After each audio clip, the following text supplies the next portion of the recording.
What's going on, everybody? What is going on? It is Saturday, March 28th, 2026. It is the last Saturday of the month, so you know what that means. It is officially Sound Off Saturday. For those who are new to the channel and don't know what Sound Off Saturday is, I usually host this at the last Saturday of every month, where I just allow people to come up and just talk about whatever. It's nothing structured, it's some change, or until the conversation gets stale. But over here, typically, that doesn't really happen.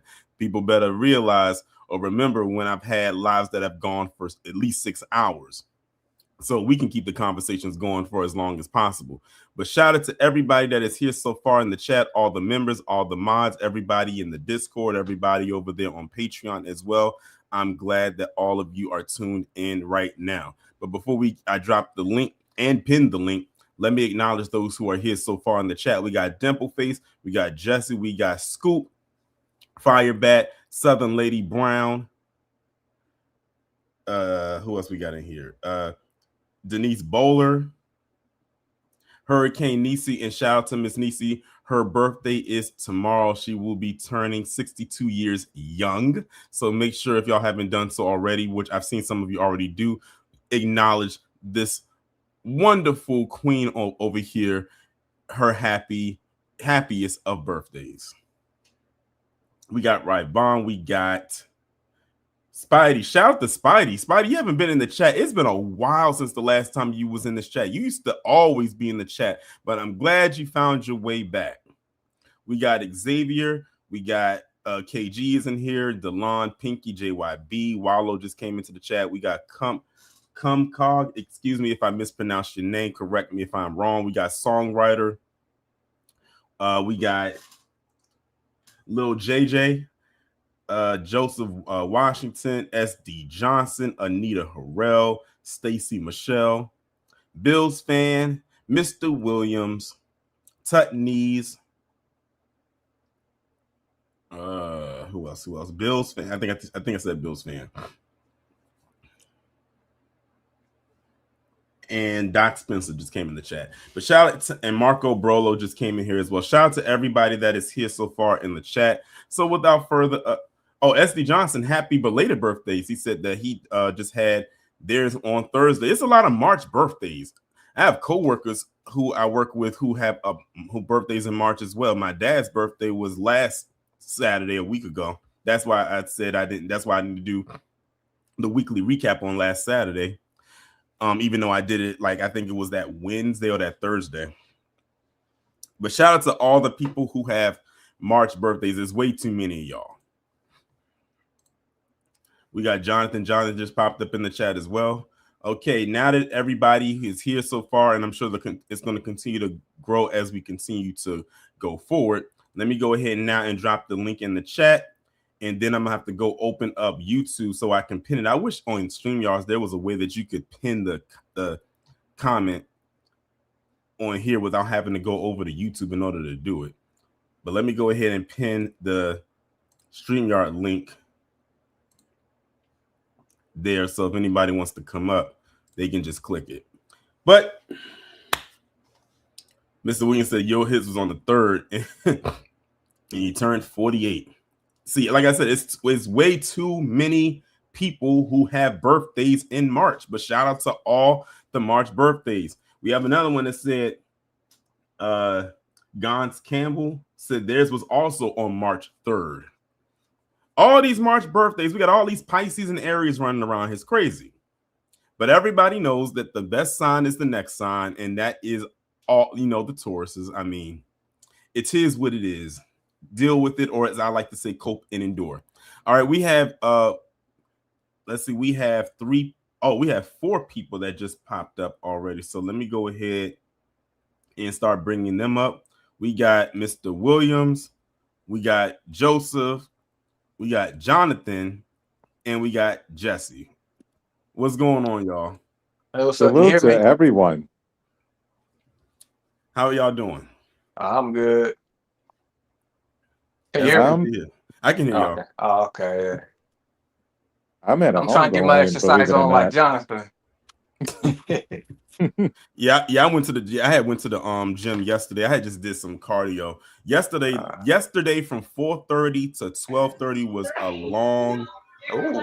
Like long day for me. Who got music or who has stuff going on in the background? Jonathan, is that you? My bad. I'm gonna mute. Okay. Yeah, yesterday was like from 4:30 to 12:30 was long. I'm actually still a little bit tired, but I said let me just go ahead and do this. But because yesterday, March Madness going on is being hosted. Well, the Sweet 16 and the Elite Eight are being hosted in a part of it is being hosted in DC. And where I was working yesterday, they had the Duke versus St. John's game, and then they had the Michigan versus UConn game.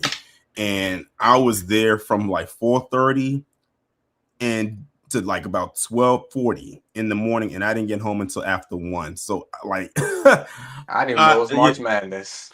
Yeah, March Madness. Yeah, March Madness is going on right now. But yeah, so I've been watching. Yeah, so they had those games yesterday, and then tomorrow they're gonna have the winners of those games play, which was Duke and I think it was Duke and Michigan. So they're gonna be playing. No, it was Duke and UConn. I forget, but they'll be playing tomorrow. So yeah, that's why like I was exhausted. I felt like a zombie yesterday. When I got home. Oh, glad you made it to the live. Yeah. At first, initially, I was gonna push the live back so I could rest a little bit more, but I'm up now. So, and the thing is, if I rested too long, if I pushed it back, something tells me I would not have done it. So I said, let me just keep it right where it is. That way, I have the rest of the day to myself. If I just want to rest, then that's on me. I'm not gonna lie. I have a confession to make. I'm punching air right now. Why is that? Because I missed the live recap you did for Sinners. That day. The one that I just recently did? Yeah. The live recap of the Oscar wins Sinners have acquired. Mm-hmm. I know that live was like really jam-packed and exciting to be a part of. And it was over 2 hours. Yeah. And then on top of that, I think because at the time of the day that I did it too. And also, I don't know if y'all picked up what I just recently started doing, like in the last couple of days. If you notice, I think on Wednesday I just out of the blue just uploaded 2 videos, and then I didn't upload anything on Thursday, and then yesterday I did 2 videos, and then so basically what I'm doing now is I'm doing 2 videos every other day. Okay. So I could like really like spread things out, and then if I wanted to go back, one thing I like doing, and some of y'all liked it too, was doing those midday lives, the ones that I would do like at 12 noon. Like I know like some of y'all like those lives, and the only way I could do it is if I had a day that had nothing going on. So I said, you know what, if I do incorporate the midday lives, I could do it on a Tuesday or a Thursday. Because if I did it the same way, it would be hard for me to do it.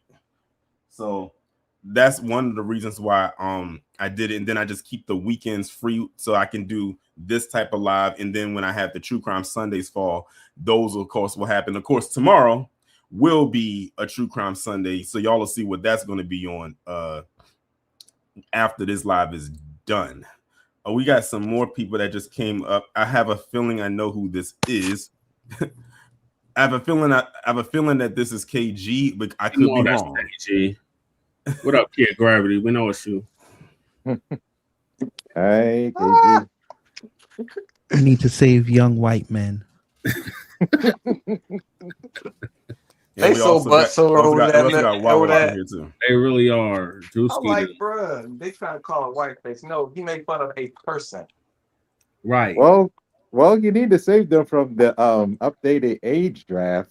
They just yeah, they extended it to 42. Mm-hmm. I'm like, but like, and also oh my bad. And also too, along with that, don't forget they said something about the if you have like an infraction, like with weed or some kind of paraphernalia, oh, we're just going to overlook that. I said, y'all must be very desperate. Are you that talking about y'all the need draft? like, But they, yeah, you remember, they did that already. Is it that bad over there? Yeah, they did that with ICE. They about to have the whole country just they saying did. no. Oh yeah, they did do that. They did do that with ICE. They basically lowered the age requirement for people to get in ICE. And I actually did a video talking about not only did they lower the age requirement, but they also I forgot who it was. It might have been Christy knowing her. They basically said that You can be dumb. a lot of them exactly don't have to read on a certain level or something like that. Like a lot of them don't read well, like their comprehension skills aren't that good. So basically for a lot of them, they're hiring a lot of, I would say, illiterate individuals and just throwing them in, just throwing them into the field because they need the numbers. Department. That sounds like the police department. Police guard, police car. You're chosen for superior brawn and lack of intelligence. All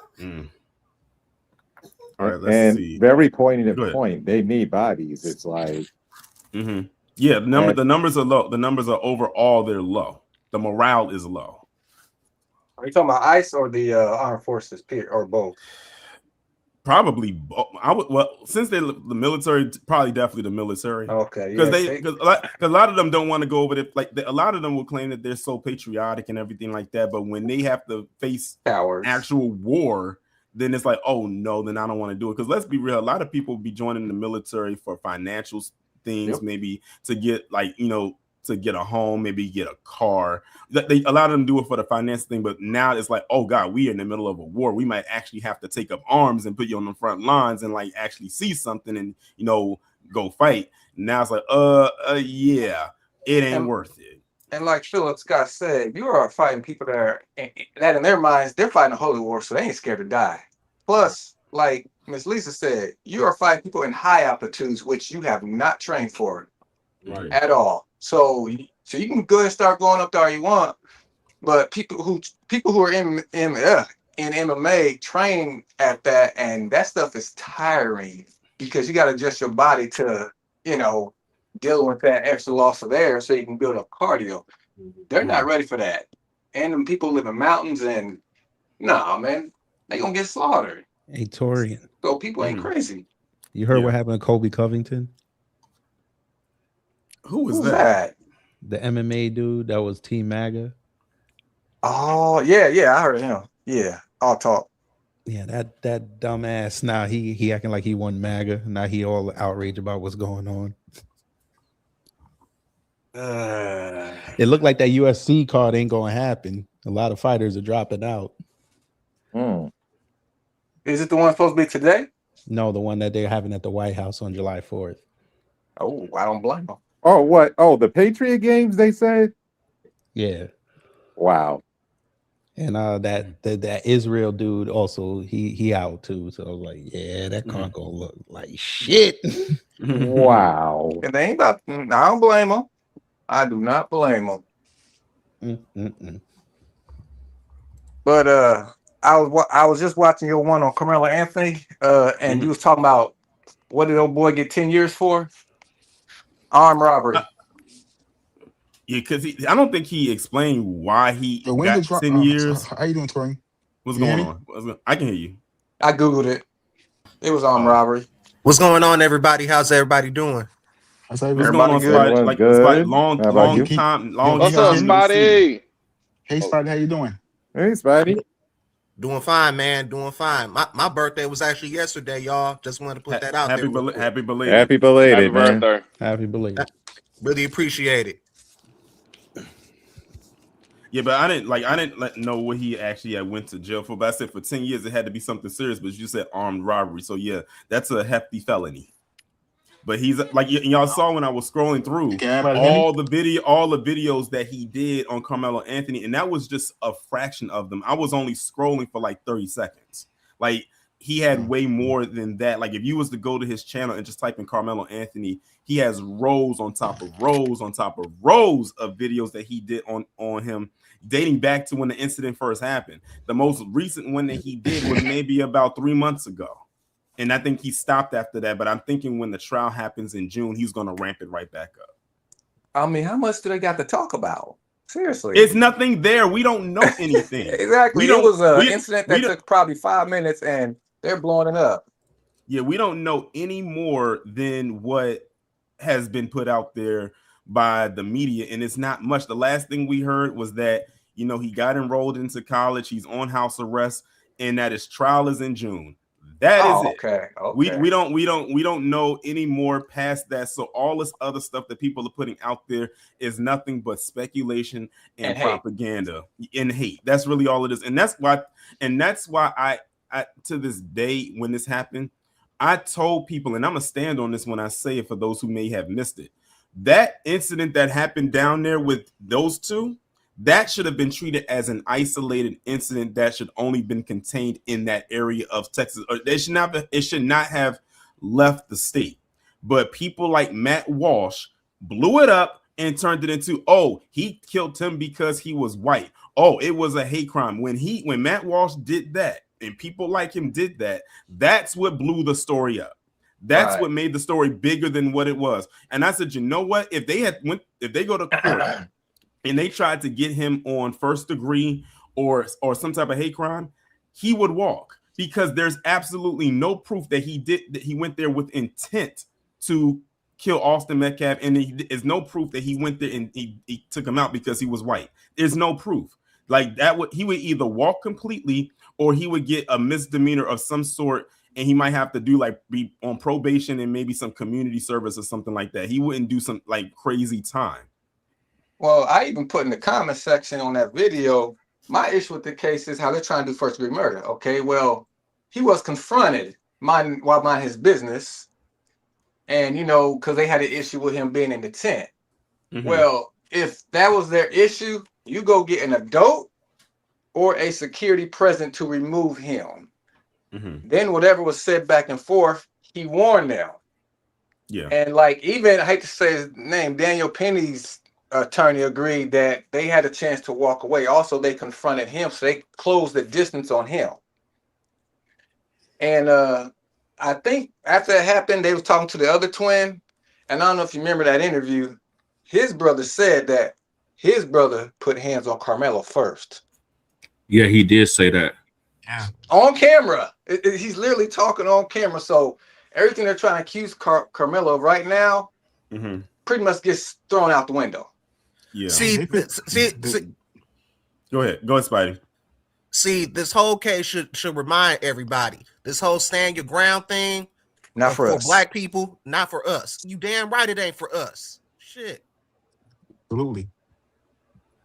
They really feel like we cannot defend ourselves at all. They really feel like that we can't defend ourselves or stand our ground or anything. They just want us to take their abuse. Oh yeah, we scared the police running away. Yeah, I've been said that the whole stand your ground thing is. I said the biggest loophole is that Black people can use it. Right. The first time I ever heard of stand your ground was going back with George Zimmerman. I said, "What in the world is stand your ground?" I said, "I never heard of that law before." But then when I heard other Black people try to use it, it was like, "Oh well, it's an issue." It was always some red tape there. I was like, "Oh, okay, I see what type of law this is." Hey, Tony, I'm kind of like back in the kitchen. You don't hear no noise, right? This man's in the kitchen lifting weights. Do you see this bullshit? Yeah, we hear it.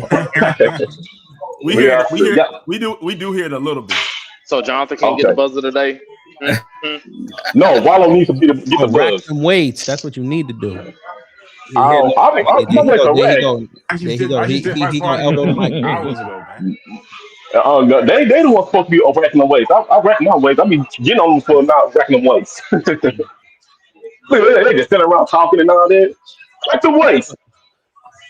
He's gonna be doing squats near the refrigerator. Did y'all see the diagram of how they broke down how hard it would be for us to do boots on the ground in Iran?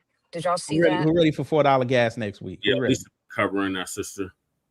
Okay. No, Kid Gravity, it ain't gonna be $4 gas. It's about to be $5 already gas. Here. Yes, in the Midwest. Nah, it's $3.98 average right now. It's gonna be $5 gas. Watch. I feel sorry for folks in Cali because they gas been high. Being high. I remember when gas about $8 a gallon. Yeah, I can believe that. It was like 7, almost 2 years ago. So they were like really I said, getting hit. Yeah, like when I went to LA back in 2022, the gas was like nearly $6 a gallon. So I can imagine it's definitely over $8 now for sure. Tori, you mentioned that. Yeah, because where I'm at, the gas is like literally about to touch $4. Like right up the street, where's the gas station right up the street? Well, that was yesterday. It could have changed today. I have not left the house today.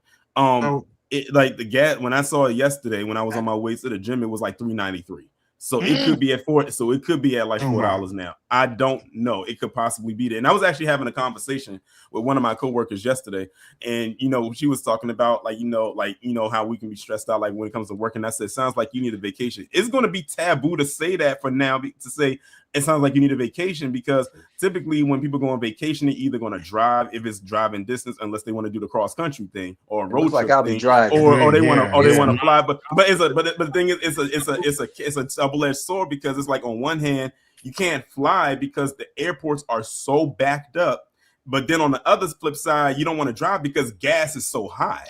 Yeah. Hey, can I tell y'all something? Go ahead, bro. I haven't been in the airport in about 6 or 7 years, man. Wow.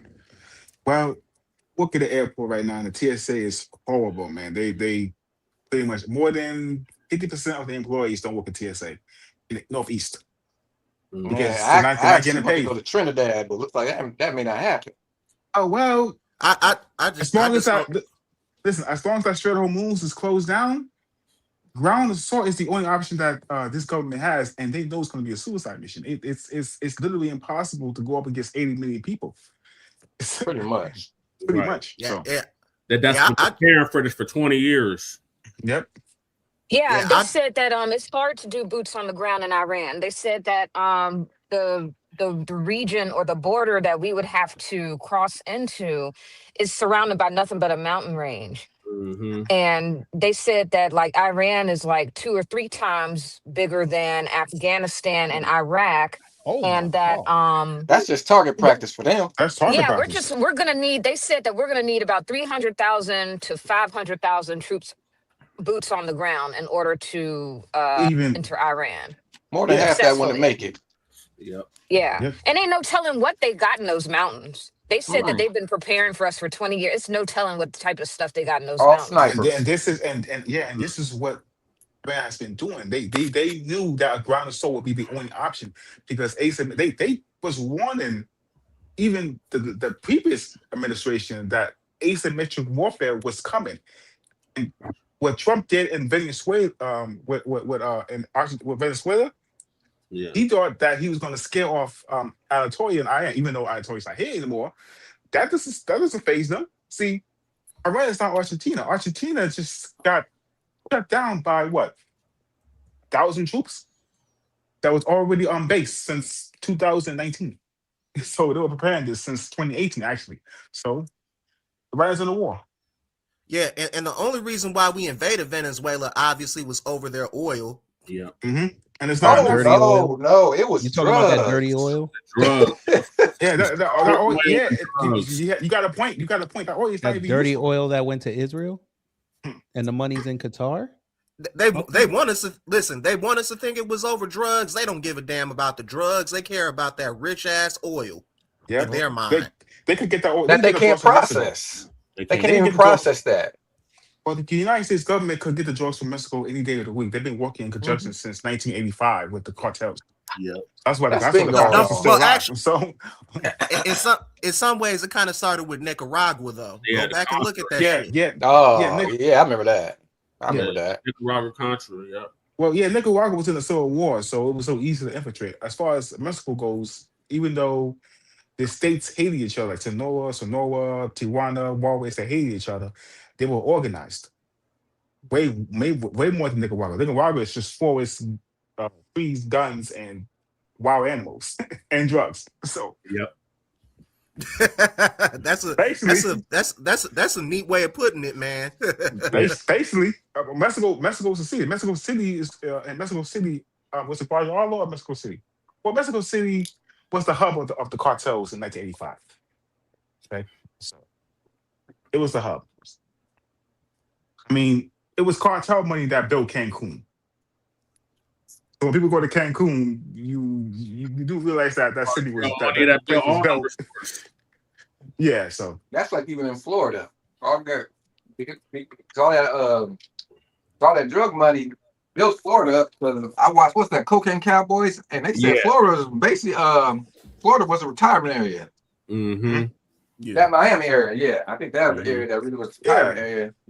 And I mean, think about it. The only Spanish speaking area I'm going to is Puerto Rico. You got just hands down. What about DR? Speaking of planes, did y'all see what happened at LaGuardia? Yeah, wasn't that beautiful? That was crazy. So for those of y'all who don't know, this happened this week. As a matter of fact, it happened. I think I want to say Sunday or Monday. It was early in the week. There was a plane that was. I think they was coming in. Like they were coming in, and there was a miscommunication in that tower, and the plane ended up colliding with a fire truck. And it was so bad that the cockpit detached completely from the plane and nosedived to the ground, and it killed the pilot and the co-pilot. Like literally, if you look at the plane, it's completely detached. It almost looked like someone took a sharp blade and sliced through that thing like it was butter. Yeah, I seen that. I didn't know what happened. So Ray, I got a question to ask you. What's that? Was the pilot and the co-pilot black? I don't know. They were both white. They were both white. Yeah. Well, could you imagine if Charlie Kirk was here to see that? I have a feeling. I got a feeling someone was going to say that, so I beat you to the punch. Yeah, Matt Walsh. I don't see none of these white conservatives talking about this. You don't. They know, and you don't. And the point, they have not. They've not. I don't even think I saw LaGuardia trending when that happened. Exactly. It wasn't. It didn't trend. They don't even know and their then names. the TSA person that was in charge of like making sure that didn't happen, he sounded like a white dude too. They have the recordings of the of him telling the plane. The air traffic controller. They have a voice recording of him, and you could tell by the way he's talking that he's white. Hey, Torian, there's the picture. Exactly. Yeah. What? There's the picture. I put it in the chat.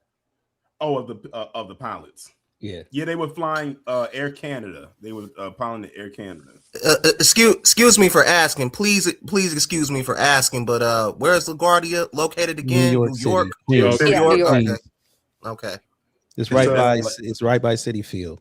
Yes, that's one. Like New York is known for its two main airports: LaGuardia, JFK. JFK. Yeah, LaGuardia and JFK and LaGuardia. I work on both airports. LaGuardia is more domestic, and JFK is more international. Yep. It seemed like. Well, I'll let you finish. My bad. No, go ahead. Finish. Finish what you're saying. No, I was just gonna say it's like damn. It seemed like the tri-state area when it comes to airports has been going through it, man. Because didn't Newark have an incident like last year or something? Mm-hmm. That was up in that was DC. No, that was DC, right? When the helicopter, the Black Hawk helicopter, and the passenger plane collided together. But no, there has been a lot of stuff, y'all. I feel like flying is going to be really a thing of the past when you look at what's going on, because like I know somebody who used to be an air traffic controller, and she really went into detail about what type of responsibilities that they have. You're really juggling 100 things all at once, and you're required to juggle 100 things all at once. And I don't know. I just feel like people aren't really capable of that type of bandwidth anymore. So they're not trying to fully staff them? Yeah, that too. They don't want to fully staff them or anything. Sounds like nurses. They try to overwork them to fully staff. Each air contract, so from what she told me, even at big airports like LaGuardia and all that other stuff, they have 2 air traffic controllers in the tower. And both air traffic controllers are pretty much monitoring thousands of flights within that airspace at every single second, every single minute of the day. If they're going through shortages, they're going through this shutdown right now. I just feel like flying is going to be a thing of the past because I just don't think that we're really capable of maintaining, air travel. I really don't. Well, there was an incident in Newark the other couple months ago. Yeah.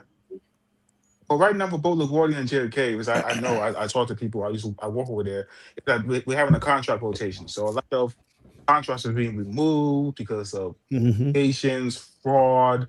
People are stealing from the airport. I seen somebody got arrested for stealing iPads and computers from not only their fellow employees, but members of the crew. Damn. So it's got, because the money is tight, So Yeah, I mean, the gas is going up over $4.50 in New York. So I don't know what's going on in the rest of the East, but New York's gonna have $4.50. Yeah. That's actually pretty cheap for New York. I'll go give them that. $4.50. So let me also throw this out there. Y'all see how Southwest is cutting off O'Hare? So they are. Yeah. Wow. I thought it wasn't gonna do that. Okay. So yeah. I think that came out like that came out Southwest. That came. I think that came out like a few weeks ago. My bad. Yeah, I had a layover in O'Hare from St. Louis. No, not to, Did y'all see? Go ahead. And going back to the war with Iran, like people are saying that Iran is losing. They're not losing. Okay, I right now I'm assigned with a flight with Israel, and people over there they are crying and bitching and moaning. It's bad over there. It's bad. But like I said before, the with the rotation going on, it's affecting a lot of people, and people are considered not even flying for the rest of the summer because they're scared. They don't know what's gonna happen. Yeah, see, that's what I'm saying. I just feel like flying is eventually going to be a thing of the past because, like, just every single like category of flying, whether it's the workers, whether it's the service, whether it's the safety, the travel. I just feel like it's going to be a thing of the past. Now, I'm curious to know what happened the other week when it was JFK, Lagarde. No, it was Baltimore's BWI. Tauren, you probably it was them. It was both of the airports in DC, and it was Richmond International in Richmond, Virginia. Remember when they had grounded all flights? I was curious to know what was behind that because those They all claimed it those was a computer airports error. are within the DC region, and I feel Was like this- they were making it seem like it was like an odor on the tarmac or something and they made them ground all flights or something like that. But I thought it was weird. It was said it was a bomb threat. I think it was a bomb threat. Not to mention the TSA, the whole east side of TSA is losing their employees because they refuse to work. I mean, I know this was going on for 2 weeks, but right now, this weekend, the Congress is working on trying to amend a bill for the TSA because they got down ICE agents. The Republicans screwed them on that. It's about to be fun. It's gonna be fun. Yeah, like I said, I haven't really trusted airports ever since the virus. So that's just me, though. Hey, Torian, look at that second link I put in your private chat. I just saw it. Like, you see that, right? talk about digging a hole for yourself. I mean, completely and utterly. But I mean, he's saying the quiet part. He's saying I mean, he said the quiet part out loud. Didn't he say that he prefers that his supporters are like dumb? He said it, and they still supported him. Now he says, "I hang out with losers because it makes me feel better." He's just saying the most. Yeah, and basically, he's basically saying, you know what? If I can get away with saying things like I grab women by the what, or I can go out in the middle of New York and commit a crime and get away with it, and I still get the support, then I can say anything. Then I can say anything. And you know what? That's the most honest thing he's probably said. Well, let's not forget what he said right there towards the lady from Japan. That was wow. That was a mess. We really are the laughing stock of the world. Exactly. Well, here's the message to all Trump supporters: if you support him so much, enlist. He needs over 500,000 people to go to Iran. Enlist. Yeah, they need to strap up. It's pretty much going to be D-Day. And saying part about it when they enter the islands and they got sniped out. They got sniped out in the first 20 minutes of the movie. It's pretty much going to be like D-Day. Pretty much. And they're all going through withdrawals. I actually talked about this during his first term when they was going through the withdrawals then, but I think they're really going through it now. I've been seeing so many videos on YouTube, especially from people that I'm subscribed to.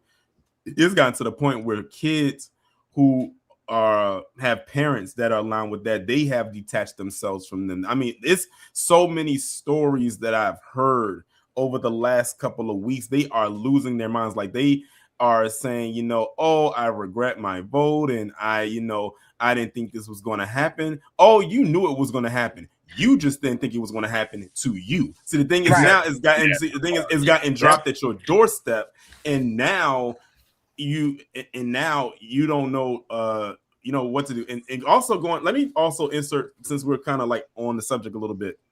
This is why this one incident right here, and I'm surprised a lot of people did not pick up on this when this happened, and why I've always said that they are two wings attached to the same buzzer.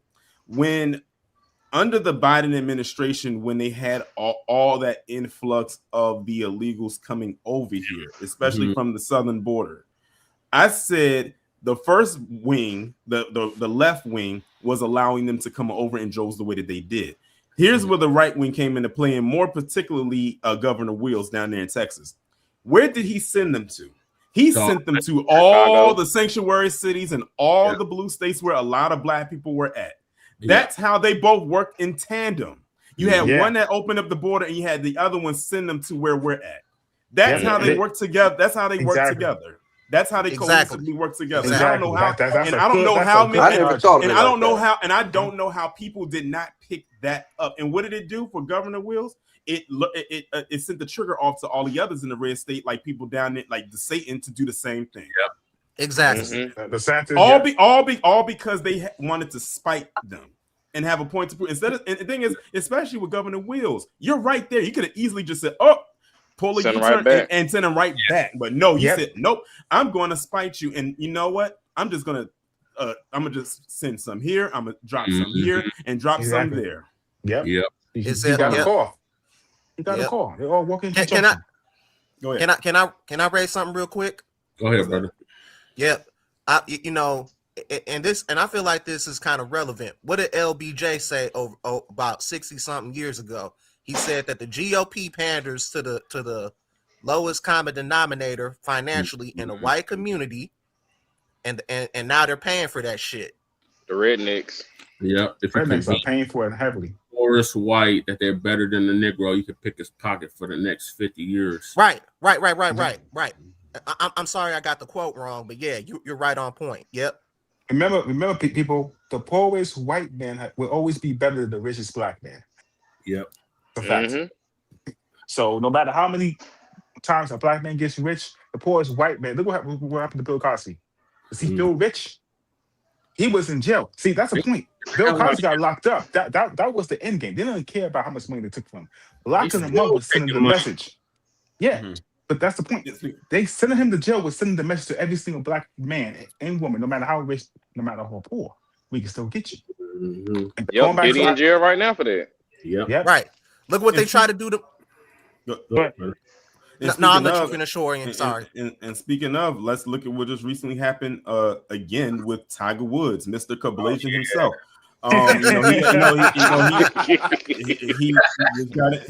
He just got into another accident. I think that dude got an angel on his shoulder, because that's not only the second accident, but the second time. I thought it was the third one. And it rolled over. Yeah, that's what I'm saying. The car flipped over. And it rolled. This is the second time, because the first time it rolled over too. But the thing is, they said, okay, they was like, okay, Mr. Woods, okay, slap the cuffs on him. They said, we got you, for a DUI, you was driving under the influence. But the reason why I brought that up is this. Remember a couple months ago what happened with Vince McMahon? He was driving. He went. This man was driving near 100 miles an hour. Now we know there's no 100 mile an hour marker on any road. It's no 100 mile marker on any road. Man. Then look at what recently happened with Justin Timberlake.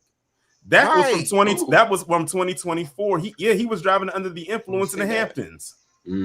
But that happened, like it happened in 2024. But he made it a way to not get that body cam footage put out there. But somebody there must have got paid something, and they put it out there last week.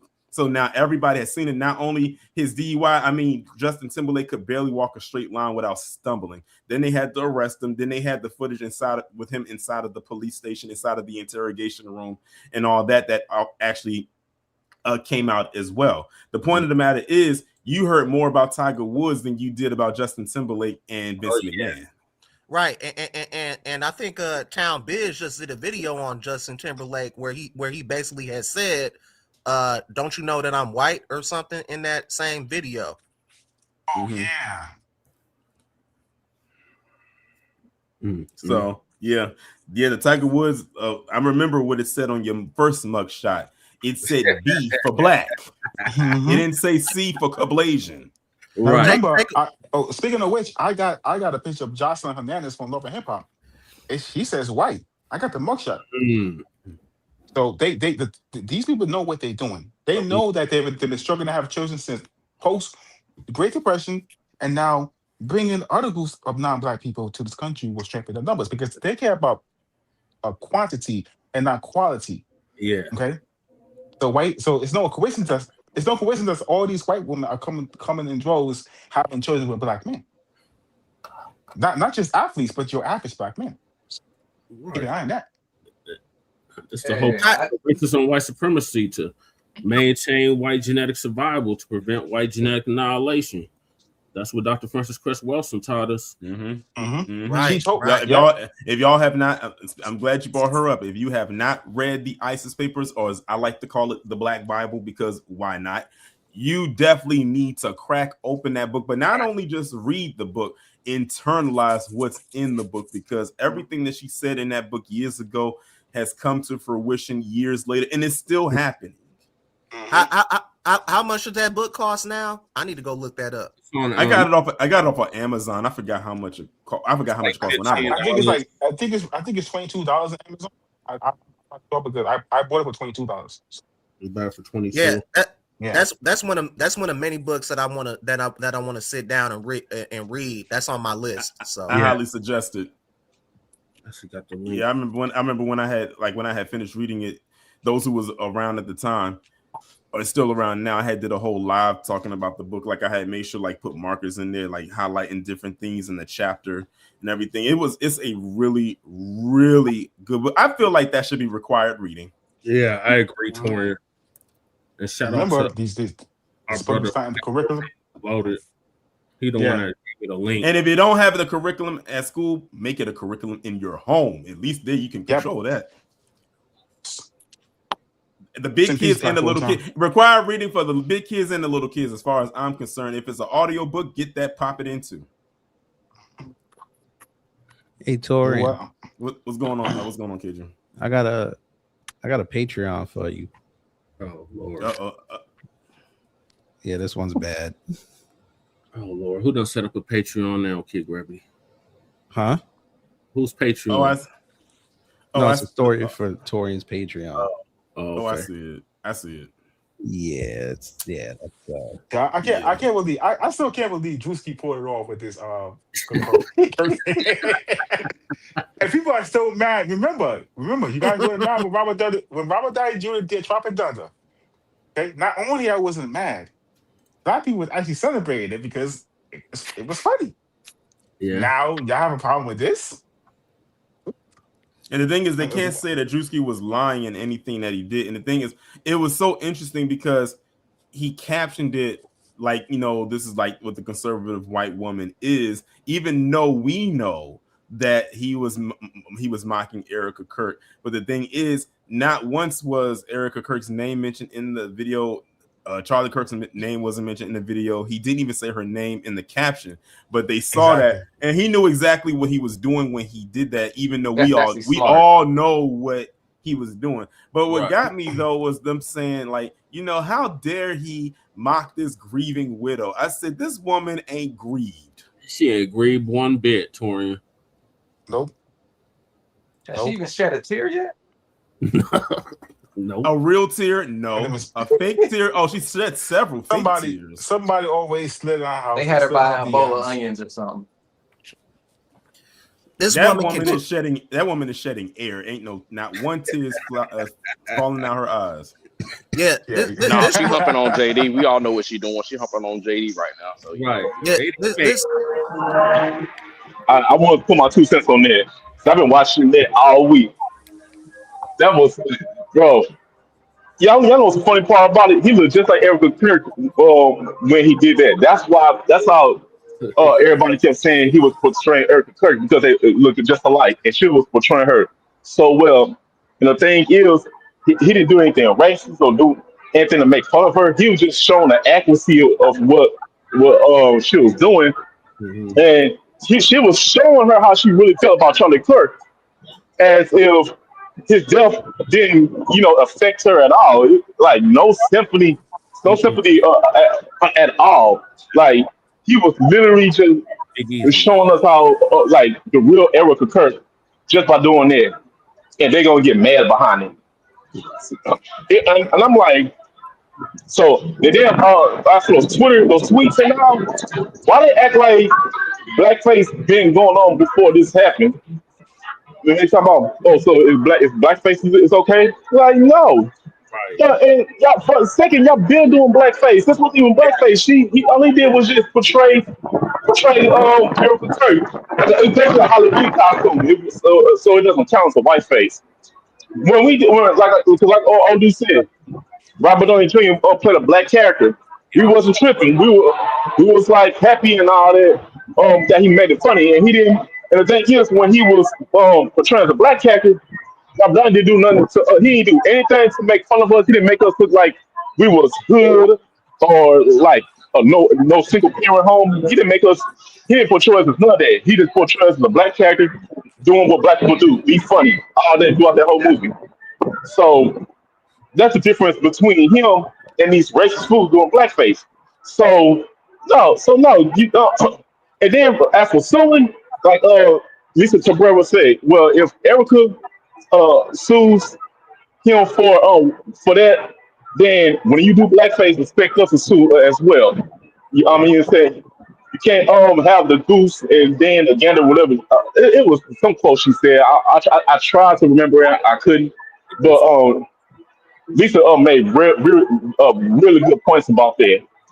But they gotta stop dishing stuff out when they can't take it in return. You know what I'm saying? I They're mean, another good sensitive. thing. Go ahead. They're sensitive. Yeah. Not only They, that, it shows they, that are, they are the real snowflakes that they claim that we are. Like whenever they say like They the victimhood, same ones that said comedy was back. Now they can't take it. This is the same thing exactly. with Dave Chappelle. When Dave Chappelle went after the LGBTQ, they Hey said Tori, you see that comedy thing is I that. shared for you? yeah, I see it. It's I'll share it it's in a second. it's all fun and games with them until it happens to them. Now all of a sudden, it wasn't funny. Now it's not funny no more. Yeah. And Jamie Kennedy, Mocking man, Trayvon. They didn't have no problem mocking Trayvon Martin. They had no problem mocking George Floyd. They went double Still with George doing Floyd. it. They went exactly. Still. AI with George Floyd. They went Yeah, AI with George Floyd. there was that post that went viral when that dude killed all those black people at the supermarket. And you got that dude posting Uh, clean up on all this and all that. I'm like, um, what? Are you And talking about then, Peyton Gendron? Hank Gendron. yeah, yeah. When they kill all the people at that store, you got some dude on Facebook talking about clean up on all this, all that. After like black people got killed, and he gonna have the nerve to put. I know I'm gonna get canceled for this one, but yeah, clean up on all. My bro, just shut up, just shut your racist ass up, Right. and just prepare for the consequences come your way. Yeah, And she talking. now, Sorry, Jonathan. She talking. She gonna issue a cease and desist. that's Hey, I parody. think this for what? For comedy is dark comedy. Hell, what's that dude name? What's that little sellout name? Anton Daniels. He can't do nothing to Corey Holcomb to Corey Holcomb for that little diss he did with his daughter and his wife because he's a comedian. Comedians they don't get protective for that. You know what I'm saying? Drewski responded to that because he thought it was funny that what you call it, Edward Kirk was gonna try to sue him when you can't really sue a comedian for doing what he's paid to do. That could be funny. All that stuff they get protection for all that. Now, as for like Plan B, is like now if they decide like we can't do nothing to we can't take truth to the civil court, then you know how they are. 'Cause you don't have the money they are. They're gonna devise a plan to come together, and try to get the squad over there to target him, and try to like you know take care of him, if you know what I mean. Because that's in their DNA. It's in their blood. Their DNA is to get your blood and give it, and so they can have it. Yeah, that must have That's damn. all it is. Yeah, they're all devils disguised as angels at this Yep. point. Yep. You know, like look, all I'm saying is don't dish shit off. You can't take it back. If you feel like that was evil, then you need to stop doing what you doing that hurt black people. I was like, it don't make no sense. They don't want nobody doing making fun of them. But and then not only they want to let us make fun of them, when they get made fun of, they expect us to come to their aid. Like what kind of shit is that? I mean, excuse my language, but yeah, what kind of stuff is that? That's straight bullshit. Like they're the most selfish racists on earth, and we just gotta realize that by the end of the day, they are the most weak ass racists ever. And thank God, Instagram, my Instagram's been loaded with these racists getting their ass whooped, getting knocked out one punch by black folks because they kept fucking with it. And I'm always sharing it on my story. So, and and once I go back on Instagram, if I see another one, I'm gonna post another one because I need to see more of that. Yeah, it was a video of a group of black girls getting hassled by a white security guard. Man, them black girls got on got on bum rush that security guard. They start beating his ass. I'm like, look at them beat on that white security guard. Okay, that's right. Yeah, I'm tired of watching cops and security guards getting 100% physical and getting ready for war when they see a black person get to a little incident. When it's a white person now, they want to be all calm and try to escalate it properly. Bro, when a black person gets a little fray, they're ready to get in physical mode. And that white security guard, he tried to get rough with those black girls. Those black girls knocked him on that floor. All of them was on top of him. And then he tried to get the black girls by the legs. She kicked them off of him. When she got up, she hated making the shit out of his ass. And I was like, that part, man. It's been a good week. Damn, who pissed Jonathan off seeing that bad? Jesus Christ. I'm sorry. Oh, but it takes a lot to piss me off. So if I'm pissed off, that means you really fucked up. So, but yeah, man, that Juicy stuff, I love Juicy, bro. I want to see him do more of this because everything he does, he is all accurate. He put it all what it is. He tells it like it is. And he portrays it properly. Like, dude needs his own show. He needs to be in a movie. All the stuff that he's doing, that's what Hollywood watching, bro. And they can't take it. They can't. The white folks cannot take it. But shout out to them, man. If he do one more skit comedy, I might just end up following his footsteps. I'm gonna let my player get to my workout, and I'm gonna let y'all talk. I'll come back when I'm ready. Yeah, Jonathan, what's going on? Let me bring JDW back up. All right, KG has sent something to me. He wanted me to share the screen. I have no clue what it is, but we about to find out. Hard hits. Scary situation right there. Drive car. Those are some very hard hits. Oh, that's bogus. Right there. Drive car. Those are some very hard hits. Scary situation right there. Drive car. Those are some very hard hits. Scary situation right. Well, Tiger. Wow. We keep warning Tiger, but he just like any other sellout. They just want to pull black people wrong. Mm-hmm. Yeah, listen, Tiger never aligned himself with the black community. The only few black people who he hung out with was Michael Jordan, who said that Republicans buy shoes too. That's what his fans don't bring up. Yeah. And then also Charles Barkley, former fat ass. Anyway. How you a former? He's still a fat ass. He's not a former fat ass. Come on, Spotty. Make him sound like he got skinny. He is still a fat ass. I think because isn't Tiger Woods, isn't he dating a Trump? I think Vanessa Trump. Vanessa one of his Trump, family members. So I guess he probably feels that because he's dating a Trump that somehow he's above the fray.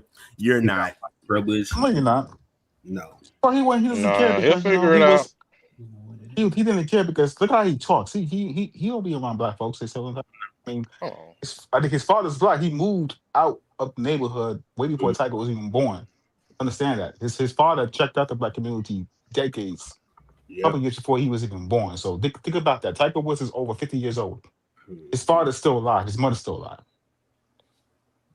No, his father is dead. No, his father's dead. His father's dead. As far as I think, as far as past. Yeah.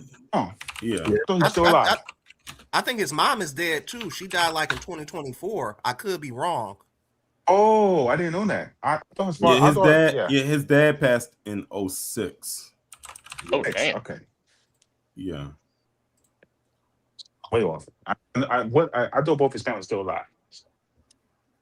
Yeah, it must have been an old video that I saw. Though it was Kermit, but yeah. Yeah, his mother passed last year. Do you guys have any friends who are not black that classify as white in the census? I got a lot of friends who confirm with me that they classify as white in the census. Admit it. Some of them are from Argentina. Some of them are from Ecuador. Yeah, I don't remember Latino. As black as me, how you white? You as black as me? I don't know about that. Ecuador. like we have a rapper out here named got that fool's name, FPB Mo. He was saying nigga in all his damn songs, and then when he got locked up, it said white on everything. Who was that again? He was Dominican, right? He's Dominican, right? Nah, he a Mexican. He a Mexican? Oh yeah. Oh, the rapper from he's from Cali, right? No, he's from Colorado. Wow, shit. Right. But it's not a Venezuelans in Colorado. Venezuelans, Argentinians in Colorado. Well, it's a hub for them. It's just hard to get to Colorado. If you're going from the border, it's very hard to get to Colorado. You end up in Texas, or you get sent to Chicago or New York, Florida. Yeah, they sent a lot of them here too. Like we had like over 50,000 illegal immigrants move here in the past 3 years. In the state of Colorado? Yep, in Colorado. How far is Aurora, Colorado from Denver? It's like right next door. Like it's next door.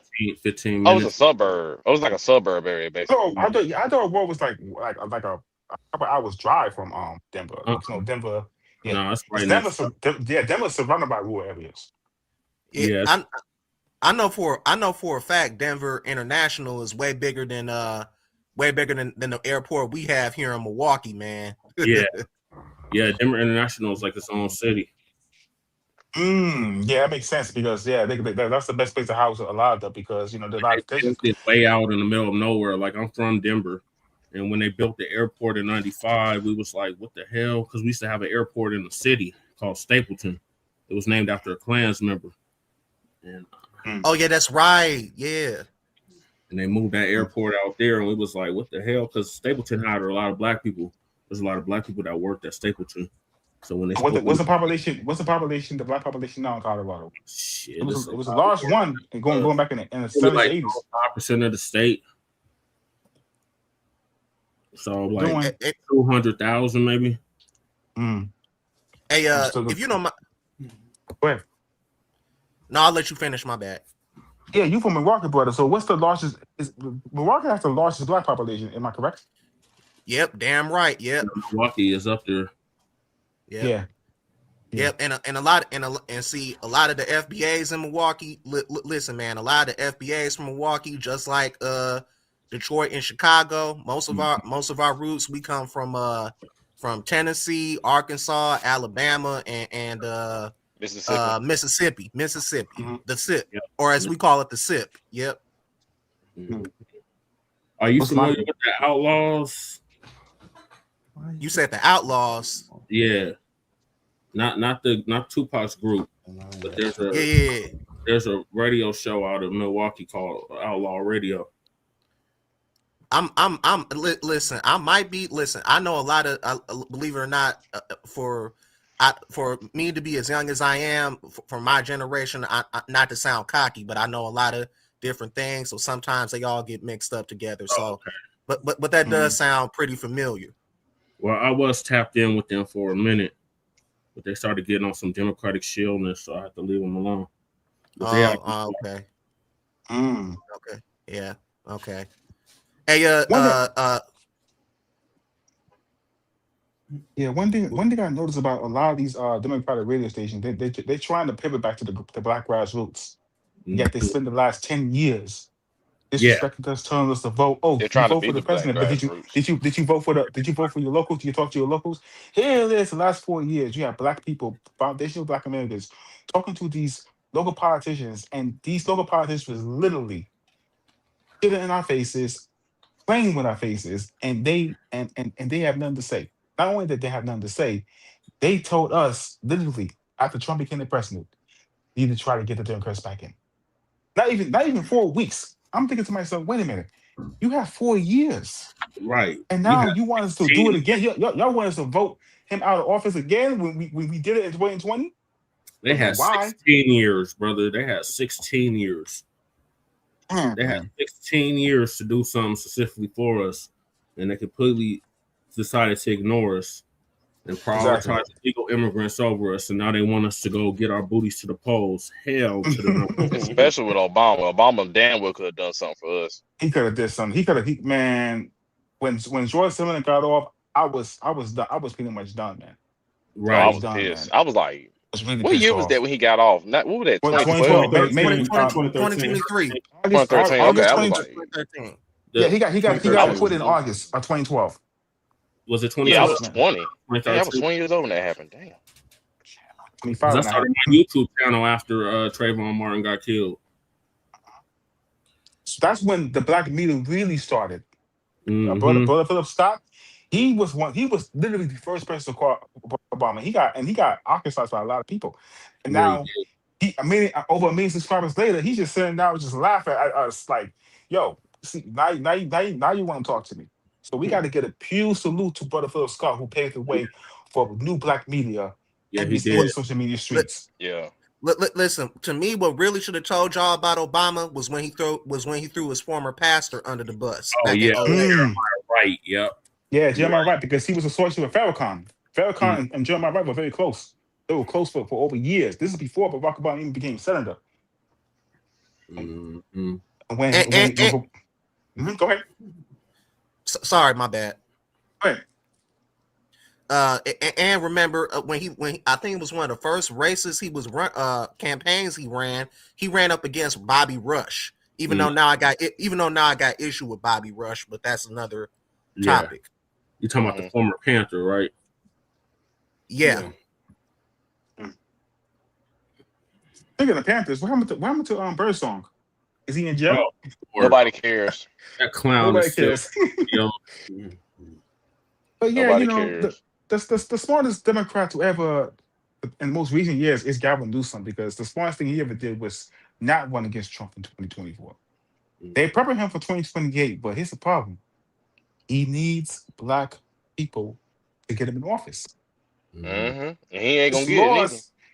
Harris lost because not enough black people voted for her. Everybody else that was not black voted against her. Especially for black people, no. Vote for her. They want them Latinos to vote for her, but them Latinos, they don't vote that way. And them Asians don't go out and vote like that. So they really want them Latinos to go out there and vote for her, but them Latinos in LA is different than them Latinos in Texas and Florida and all the other places. That's something they don't understand. And they gonna figure that out during the midterms. Yep. Asian people, they vote for the interest no matter the situation. So for when it came to Biden, they voted for Biden because they knew behind the scenes that the Asian hate crime bill was coming. Asian hate crime bill was coming, and Toreen Ring was the first to talk about that they're going to make a hate crime bill. Toreen said this back in April, I believe, and before when the pandemic was really rampant and everybody was left their jobs. So Now you fast forward over a year later, the bill gets signed.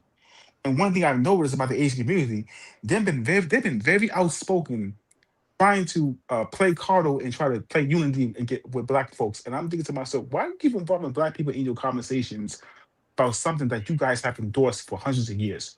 White Dog acceptance, white whistling. adjacency, you all endorsed all of that for over 200, almost 200 years. The model Over minority. 150 years. Model minority, exactly. Now you want to talk about we denounce, like, man, get out of here. And remember also that there was like something that had came out. I forgot what state it was in. They had revealed that a lot of Asian Americans, because there was always the stereotype about how intelligent they were, like how high their IQ level was and everything like that. But there was a story that had came out, I can't remember the state, where it revealed that the vast majority of them were cheating on these tests. Like these yes, California? You did a video. You and Lisa Cabrera did multiple videos of that. Especially What's that California? Was on her ass. Yeah, go ahead. California. No, I was asking, was that California? Oh, I don't know. I don't know where it was. I can't remember what state it was at. It was in. Yeah, but Lisa Cabrera was on that. She was on that story. I think one of the actresses, she wasn't Asian, but she was in a TV show called American Crime. She was the executive producer, and then one of her kids got caught, and she facilitated it. And I think she got indicted by the feds, and she got she got convicted.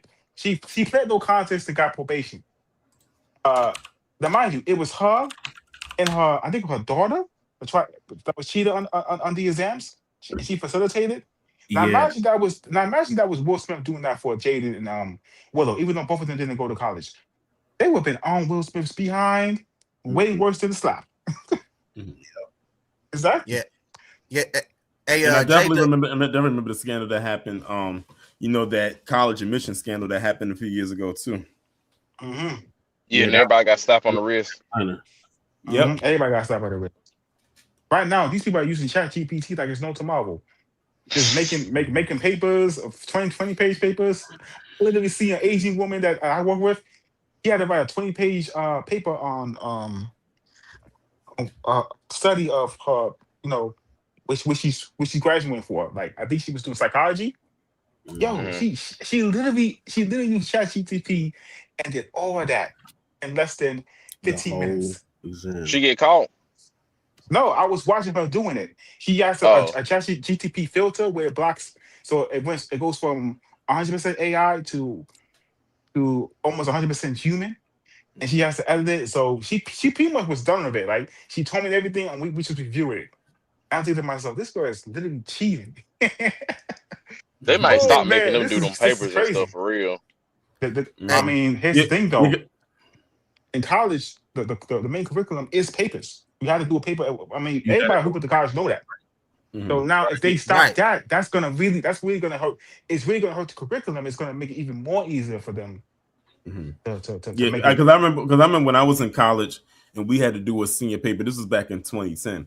We had to do a senior paper, and it had to be like a minimum of 20 pages. Yeah, of course, that was back before ChatGPT was even a thing. And the one thing that they made sure that they had us do is that we could not put anything into that paper from Wikipedia. Yep, nothing. And you would have to They were running through some site touring because I worked in 2012. Yeah. They were running through a site, and the site would tell you if you were citing sources that you shouldn't have been citing, and Wikipedia was one of them. Yeah, nowadays it most likely was the same thing. Like, they were running through something, and it would literally pick out if you pulled something from Wikipedia, and they didn't find anything. I think I ended up getting like a 92 on my paper because you had to do the paper, then you had to turn in drafts of it, that they would give you corrections, then you would go fix the corrections, then you would add more to the paper, then you would give it to them, and then they would like go over it and they would score it, they would get copies of it, then they would bind it. Then it came the day when you had to actually present the paper in front of them, almost like a panel. And then they would grade you. It was a process. And mind you, we had to do all of that while still doing our classes in that. So it was like that second to last semester of my senior year, which was in 2010. That was a very busy time for me between my classes, doing that paper, and then I had an intern on top of that. It was a lot. Like, it was to the point where people was like seeing me. If they could see me, you probably saw my dust kick up as if I was the Flash, because I was constantly going from place to place.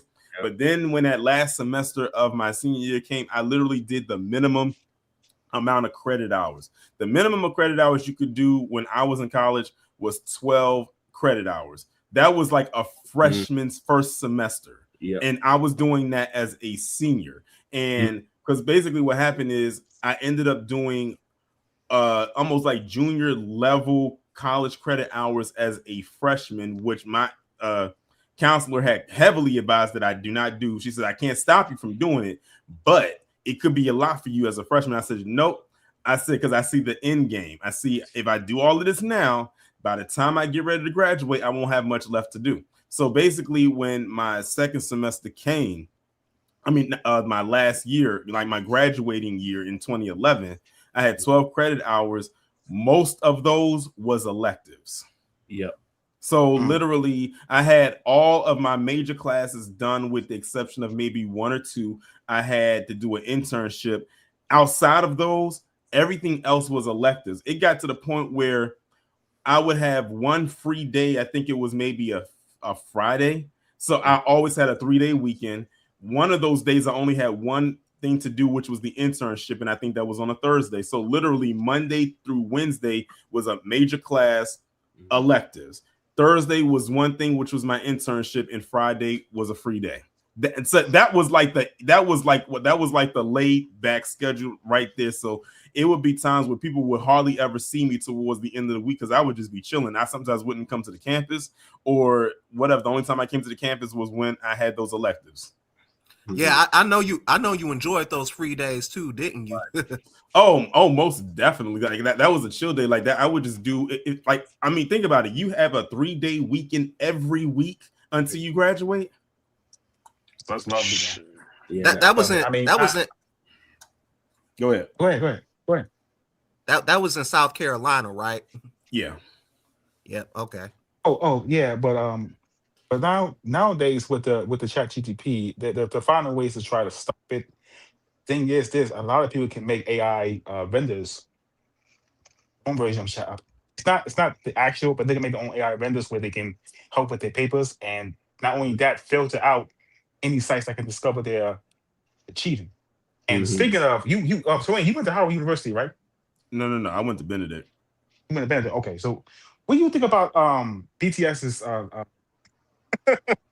the K-pop band BTS's album when they was talking about the history of Howard University? I was going to do a video on it, but then I just decided not to. That's crazy. I actually have because I do deep dive Wednesdays, so I actually have a deep dive coming up, but it's not going to happen until like towards the end of May.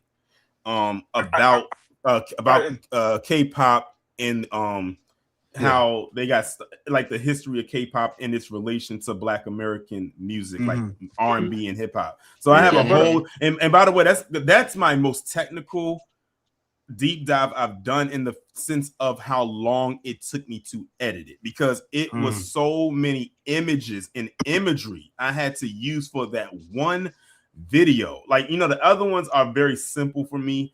That one right there, I was like going in, adding things in, like even I had to go back and add things in that I didn't initially have. Like, it took me to record the video. It took me about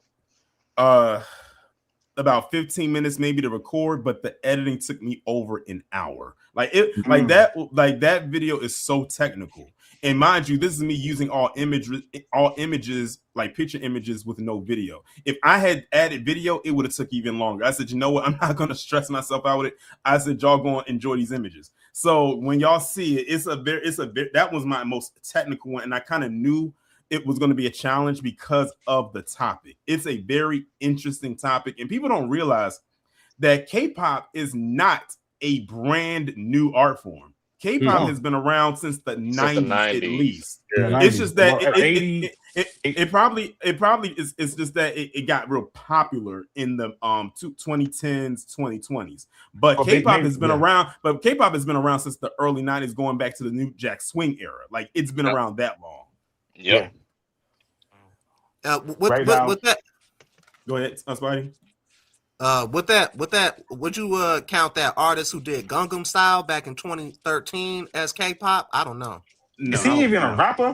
What is No, what is I what is wouldn't. that? No, that's more. That's more pop. That's probably like that's more like their style. Like that's like that techno pop EDM type of sound. Yeah, That's not yeah. K-pop is strictly them adopting a hip hop and R&B sound. B style. When you listen to Gangnam Style, that is not R&B and hip hop at all. Nope. Not What's even that close. that K-pop Yeah, Demon Hunter none thing? of the That's artists yeah. can actually sing. Yeah. I don't know how the hell these. I mean, one thing I know is about white people. White people is only supporting K-pop mainly because they doing the same thing white people do to black But music. you'll be surprised. Still are.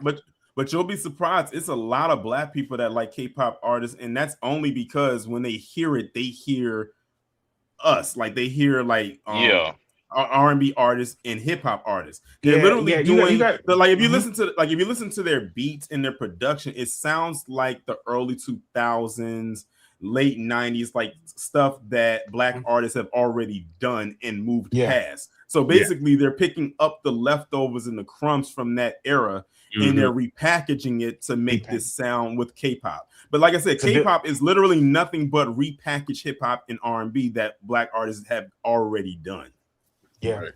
I mean, the largest fandom in the K-pop for coming from black folks is black women, because you got to understand a lot of black women, and I'm not saying black American women, I'm saying black women just across the board, especially in Africa and the Caribbean. They actually been living in Korea, South Korea for decades. I know somebody from Ghana. She's been a teacher in South Korea for over 15 years. So you have to understand that the biggest fan base from in the black women. They be the ones who talk about K-pop the most on social media. When black men talk about it, they call them out.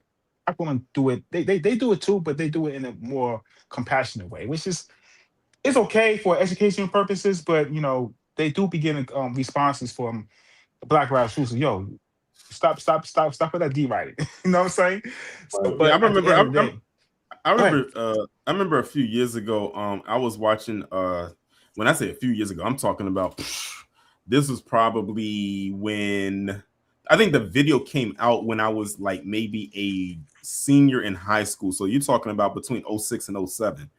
It was a video that I saw. It was these two Japanese girls. They were living in Japan, and they had a thorough obsession with hip hop. Like, I mean, they had a very obscene, almost absurd obsession with hip hop to the point where they would get remember the time when girls back in those days used to get the hoop earrings that had their name on it, like new from ATL, like that. Right. They would have those type of earrings. They would get those braids that the black girls would have back then, the one where it was kind of half braided and the rest of them was just the hair. They would have that, even to the point where they would make spray tanning appointments to go and get their skin to get their skin like bronze kind of color, but not to the point where they look burnt. But for them it would look natural. But if you remove that spray tan, they would be like bright, like almost pale. But they did all of that. They would listen to the music. They had the posters up on the wall. They would even dress like them. They would even do the slang like them. They would. The thing is, with the slip up was with how hard they tried to do the slang, because no matter how hard they tried to do the slang or try to talk with, what they call ebonics or AAVE, their accent would not be hidden because their accent was so thick. So it's like it's almost like they were glitching. That's the part where they kept slipping up right there. It was with that. So they they dressed like in the hair, they got their skin, tan. But when they tried to talk, their accent would always slip through. Always. It's actually called the Orungan era. It's pretty much a movement where, especially when it came to Japanese women, and it came back in the 90s, started in the 90s, when they were trying to emulate American styles, but end up Black American style. See, when they did try to do just white American style, it didn't went mainstream. When they started emulating Black Americans, sort of mainstream, especially 2004 to 2010, and now it's become a trend on a yearly basis in Japan. When you go to Shibuya, you have them. You see them all the time, especially in the late summer, early fall. So they've been doing this for years, and now that's why I've always said. I've kept telling people. I said that Black Americans, we are the trendsetters of the world, and I stand firmly on. We are the Lowry seasoning salt, literally, of the globe.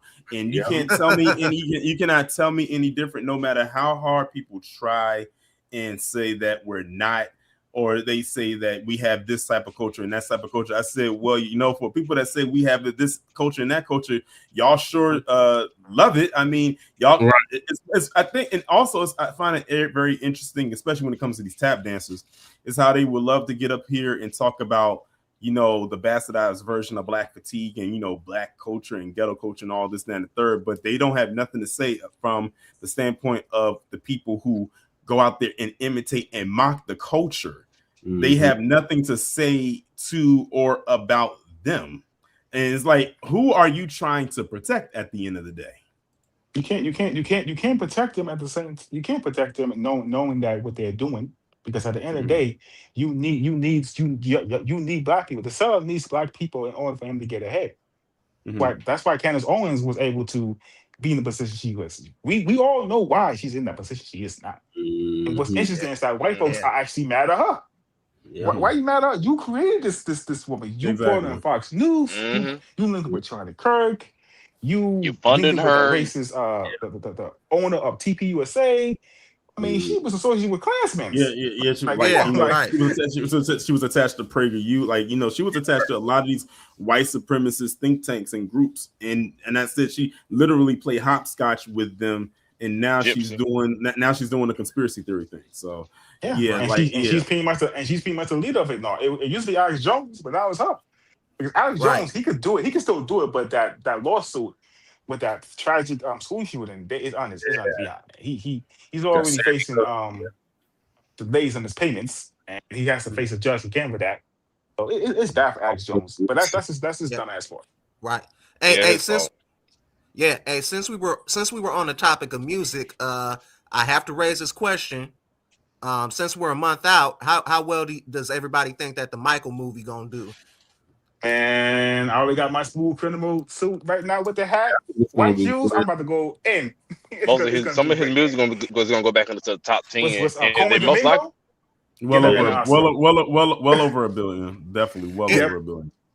I will say this: the one issue that I have with the movie and when it's going to be released is it's going to be released at around the 10-year anniversary of Prince's demise. That's my only issue. I mean, the first part's coming out in April, right? So to try to be the second part, I think it's trying to be the second part, between September and December. I'm not sure, or maybe next year. But the movie is only 3 hours and 30 minutes long. So you know, I would say August because that's around his birthday. Michael's life, man. But I don't know if anybody would like too much of it. They need to do the whole thing perfect. And right now, I'm seeing it's patiently being done methodically. And I got to give a huge shout out to the director Antoine Fuqua, the director of Training Day, putting this work. So and the Equalizer. And the Equalizer. He gonna get an Oscar for Best Director. Corman Domingo's gonna get an Oscar for his performance. Just a trailer. Yeah, give this guy an Oscar. He deserves it. Joe Jackson. And you know, speaking of which, I'm definitely looking. I'm very much that's my most anticipated movie of the year thus far. Like I've said that when I first learned that they was making the movie, and I said, you know what?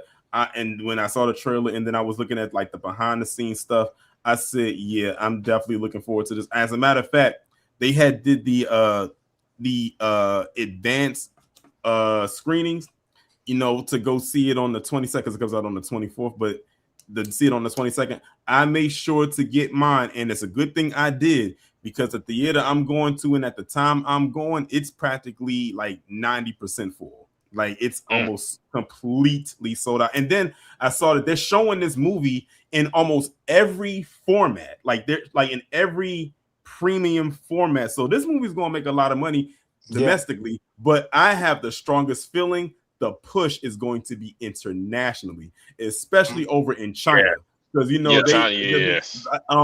I said that like this movie is going to have a big international pull for sure. Yeah. I keep teasing people. I said, are y'all ready for? I keep telling people. I said, y'all ready for the Michael Jackson concert next month? They'd be like, Torian, what Michael Jackson concert? I said, y'all are slow on the uptake. Y'all don't get what I'm saying. But before we go any further, I gotta bring somebody else up. But before I bring them up, I gotta play the intro. Heed my command and reclaim these relics of hatred. Hey, happy birthday, Miss Nacy. Happy early birthday, Miss Nacy. Happy birthday. Thank you, family on the panel and family in the chat. Hello, Torian. How you doing, boo-boo? I'm doing good. How are you? I'm fine. I want my song. Oh my damn. My voice isn't where it needs to be to do a song. Listen, I don't care about your voice. You singing to me with love, so start singing. Uh-oh. Let me mute my mic. Don't mute your mic.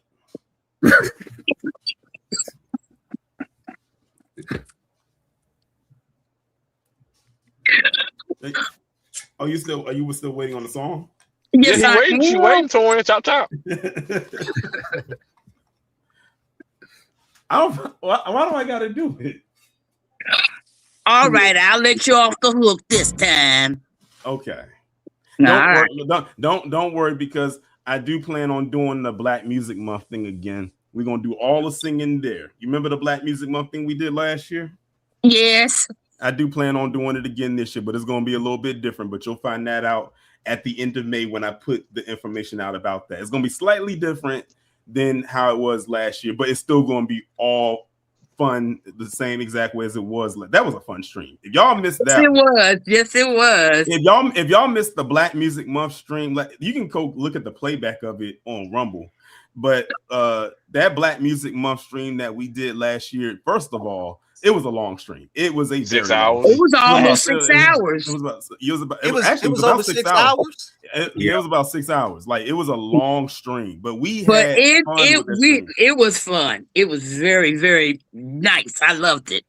Yeah, that was kind of around the time I was kind of off the grid a little bit because I had some personal stuff going on. Well, hopefully you'll be on the grid when we do it again. It's going to be in June. Yeah. And I'm gonna probably do it a little bit earlier because I didn't realize it was gonna run that long. I said if I knew that, I would have started it earlier in the afternoon. So I think last year I started around 6. We didn't get off in there until like after 12. That's how long we was on there for. But happy birthday, Miss Nisi. I'm still out and about. Thank you. But I think because we had so much fun with it, time was like irrelevant. But still at the same time, I'll probably start it earlier in the day, maybe about 3 o'clock, so it won't feel like, we'll still have some time. It kind of reminds me of, and I'm gonna put this out there, and I'm sure all of you up here can remember because we're all of a certain age. Do y'all remember back in the day, like especially more so in the 90s, when you would just go to a random, they would have random cookouts on a Saturday afternoon? It would just be a random cookout. It didn't even have to be anything special. It could have been a birthday, an anniversary. A lot of times it was a birthday, but we would always have those cookouts that happened around like 2 o'clock, like literally, or a family reunion. I miss those times. I really do. Like I got something for you, Torian, pen on the chat. Go ahead. Yeah, I'm probably too young, probably don't remember, but when I was growing up, I remember the block parties, the rent parties. Yeah, my parents would tell me about the block parties. My mother, she would go see and visit her sister who lived in New York, and she was saying they would literally have the barricades and they would block it off from one end of the block to the next, and they would have a block party. We would have a block party when I was in college too. We had block parties. Mm-hmm. Yeah, block parties were fun. Also, the house party. We had house parties. Where is that? The only thing about a house party though is that it's so many people that you got to turn the air on because it would get so hot. But the thing is, it was so many people, they blocked the vent, so it didn't matter. If you you throw open the windows and the doors, because and I remember for my 17th birthday party, we were still living up in the apartments. And it wasn't that big to this day. I don't know how we got 100 people in that apartment, but we did. Yeah. Including the DJ. And everybody rotated in and out, dancing, go outside, smoke their cigarette or whatever, eat, go back in, dance some more. We had a good time. Yeah. When I was in college and we had the block party. Well, this thing traveled, and the reason why is because it kept getting shut down. So I remember when they had sent out the invites and everything. I got one, and a lot of other people did as well. And it started off at a Holiday Inn, like it was, and I never seen a Holiday Inn be structured like this. Because usually when you go to a Holiday Inn, it's like a regular standard hotel and everything like that. But it was like every section had its own room. Like it was like cornered off. I don't know what it's called, but it was like every section had its own room around the campus of where it was at, and it was a pretty big campus. And we had our own little section, our own room. It was like separated. It wasn't attached to anything. And it was pretty spacious. It had an upstairs. You had the living room area, the kitchen, and everything. And it was a house party, but it was a toga party too. So we right as everyone was starting to get there and was really starting to get popping, it got shut down because of a noise ordinance. So somebody called and complained and got shut down. So then we left from there, and then we went to another location that got shut down because, again, another noise complaint. Then it's like, okay, we got to find another location. We got all these people. We got food. We got music. We got a DJ and everything. We finally ended up landing on the off-campus apartment, and finally the party was able to thrive. So we literally traveled with that party, like the multiple locations, and we finally nested on the third one. I guess you could say third times really is the charm. But we had such a good time. I remember it too. It was back in 2009. It was back in 2009. It was the second semester of my sophomore year, and it happened probably about a month before the semester was over, and we went home for the break. Oh, okay, that sounds cool. Yeah. We had a very good time. The next time we did something like that was in 2010 after we did and presented our senior paper. We needed that kickback because we went through it that whole semester working on that paper. So we had a kickback at somebody's apartment. Now this apartment, they actually paid rent at, like they paid rent. So we went there, and this is how we knew that this party was going to be lit. The entry fee was not money. The entry fee was we had to take a shot of Patron. Oh Lord.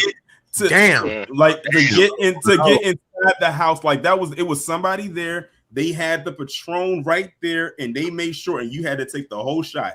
And that was your entry into the party. And I remember it was a line of people, and we all took them shots, and we went in, and they had like multiple. They even had a whole weed room. I think I must have hit every room that was in there. But then we realized we come in here, we about to do all this drinking and all this smoking, and we didn't eat anything. So me and about 6 other people packed inside of a car, like we packed in that car, and we drove down the street. It was a McDonald's, and we went to the drive-through. We went to the drive-through, and we had to have ordered at least $30 worth of food. Now you got to think about this. Like that was a lot of food. Yeah. We ordered all that food, and we literally drove back and we was eating it. Like I highly suggest to no one do what we did. Don't drive and eat at the same and drink at the same time. We weren't drinking. We were not. It was not alcohol. We just had regular drinks. Like it was like like soda or juice or something like that, or tea. And then we got back to the party. When we got back there, it was way more people there. Then we all kind of sat around in a circle, and they had another Patron bottle. So what they did was we literally played a game of pass the bottle around. So we all took a cap. And the thing is, we all took a cap size full, not a shot size full, a cap size full of that Patron, all around in a circle until that bottle was pretty much damn near empty. I think we only got to halfway to the bottom. We didn't get all the way to the bottom, but even halfway is a lot. Mind you, the circle only had about 10 of us in it. So that thing passed me around a few times. It came my way a few times. After that, now I'm starting to feel it a little bit, but I'm not all the way there yet. Then I went into the weed room and did my thing. God I did a couple times, and then I went. We grown. Yeah, exactly. Yeah, exactly. We hey, listen. I was like 21, so we went in that room. Oh, hell yeah. Hit it a couple of times, then left out of that room. Everything's now a haze. But then this is where they got us. They made some type of a drink that involved a strawberry jam something. It was sweet, but it was one of the things that sneak up on you because it was sweet. And I drank a little bit of that, and I was like, "Oh shit!" I said, "This is it." I said, "This is it right here." I felt like Fred Sanford on Sanford. I said, "This is the one." I was like, "This is the one right there."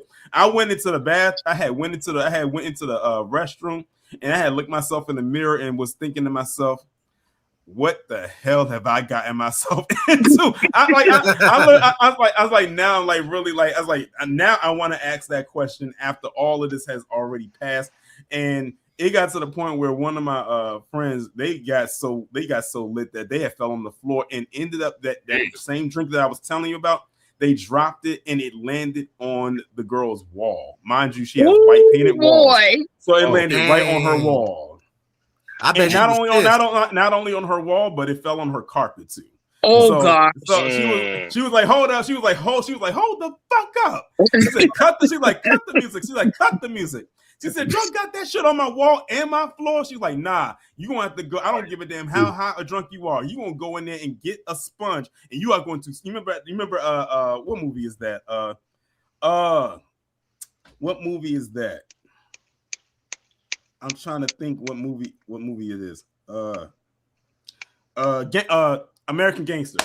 Yeah, American Gangster. Oh, yeah. About the alpaca. He said, "You black that shit. You black that shit." Yeah. So and that's exactly what she did. And the thing is, surprisingly, she was scrubbing hard and she got that stain out. Like, I was surprised and got it off the wall too. But you got to do it in a certain amount of time before it sets in. So like she was scrubbing hard.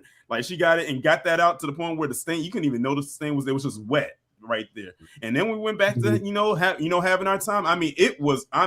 When I tell you, if I had the people that was there at the time in front of me right now, we could tell that story to the end of time. Like, that party was off the damn chain. Sound like it. All right, family. I got a quick story to tell, and like I said, we's family. I've been, y'all know I live in West Virginia. Yeah. Yes, ma'am.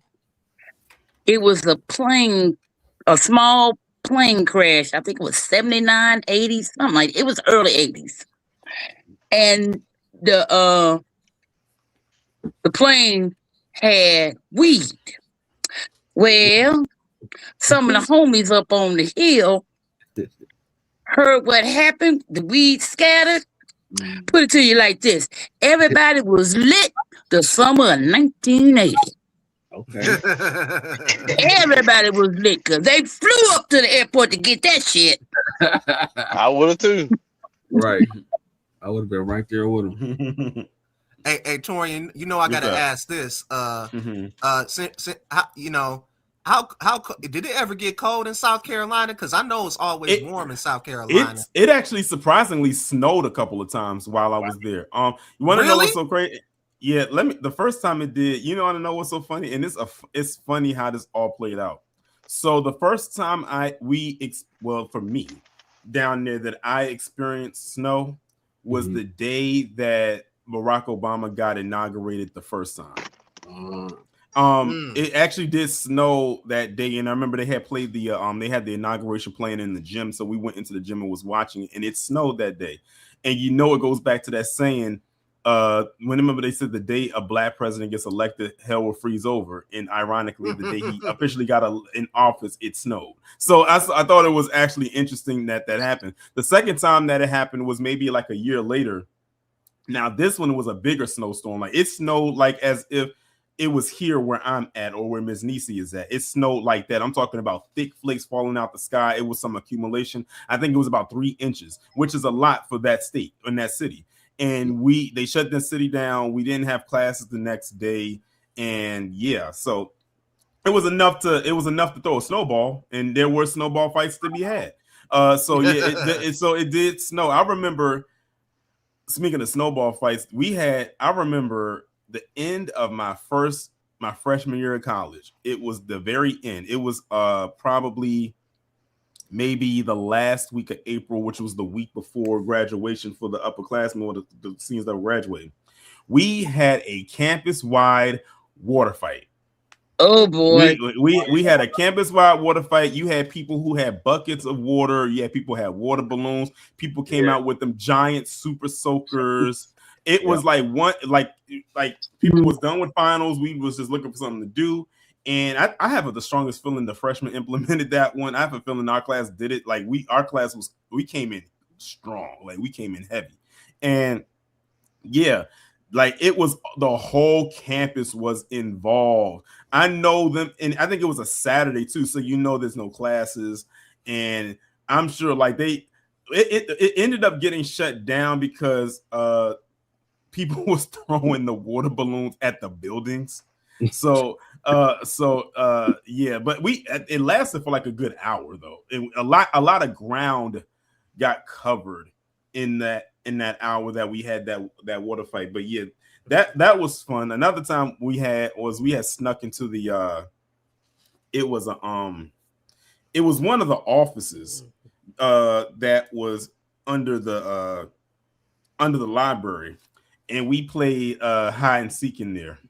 Well, someone, I don't know who did it, they put some baby oil on the floor, and then the campus security has showed up, and we knew it was them because we saw the flashlight and it had the laser on it, and we was running up out of it, and man, we all slipped and bust our ass. We got out of there, but we like with all the adrenaline that we had to run through that pain. But we woke up and was like, some people have probably had a bruise on their ass or something like that when they got up the next day. But I remember like that happened. Yeah, I had some good times when we was in undergrad. I can honestly say my college experience was definitely one for the books. And don't get me started on Halloween. Halloween, oh my God. Halloween was another story in and of itself. We used to have this place called 5 Points. And the crazy part about it is you had my school, and then there was another school, which was another HBCU right across the street from it. And then you had USC, which was the PWI, like down the road. And that it was one particular Halloween, the Halloween of 2008. We went down there. That's when all the bars would be open. That's when the bars made a lot of their money. Between Halloween, St. Patrick's Day, Cinco de Mayo, any time that involved a lot of drinking is when those bars made a lot of money. And we went down there. Not the holidays. Any holiday where they could make money off of drinking, that's when they made their money. Halloween being one of the bigger ones. And we had went down there, and I forgot the name of the bar, but they had discounted drinks. I remember some of my classmates, they were trying to be slick and steal money out of the tip jar because they had no money to pay for no drinks, so they were stealing money out of the tip jar. Then they ended up moving the tip jar so they couldn't get it. But we did that, but me and a friend of mine, we still cool to this day. We were so drunk that we knew we was not going to make it back to that campus because we walked down there because it was walking distance. But see, the thing is, the way to get the 5 points, it was on an angle. So we had to walk down to get there. But see, the problem was walking back because it was like, now let's put it this way. We were so lit that a casual walk back to the campus felt like we was hiking up a mountain. Like it was like we had to lean on each other. We both lit. Thankfully, her cousin came, and he had a truck, and he picked both of us up, him and some of his friends, and then they took us to McDonald's, and then took us back to the campus.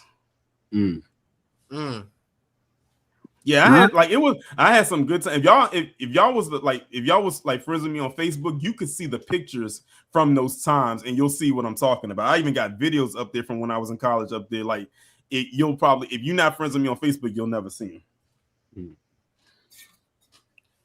Yeah, I got another double-parted question for you, Torian, collegiate related.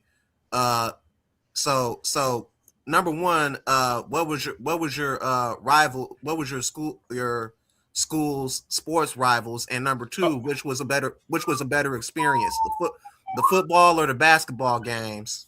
Okay, our rival was Claflin. Claflin University was our rival. And when it came to the football game, the football games were fun because the football program was so good. It still is very good. And we always like to see, especially halftime, to see what the band was going to do. Our band was phenomenal, still is. Homecoming is always a great thing, for sure. But that basketball games, especially when they played Claflin, was another level of lit because we would go to the basketball games, but probably not in droves like we would go to the football games. But when they played our rival, we would pack that whole gym out. It was like not an empty seat. And I remember one time when we was playing Claflin, we had did a wave, like how they do the wave at the sporting events.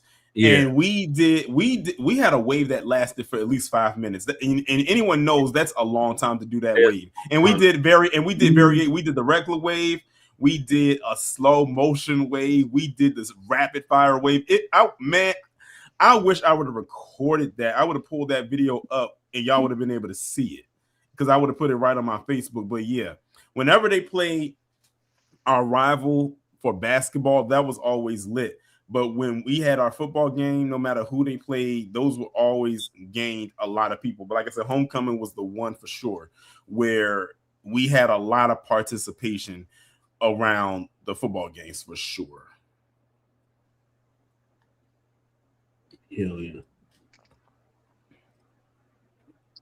Well, Torian, you got any TV shows you can recommend? Because I now that we finish up Cross, I ain't got nothing to watch.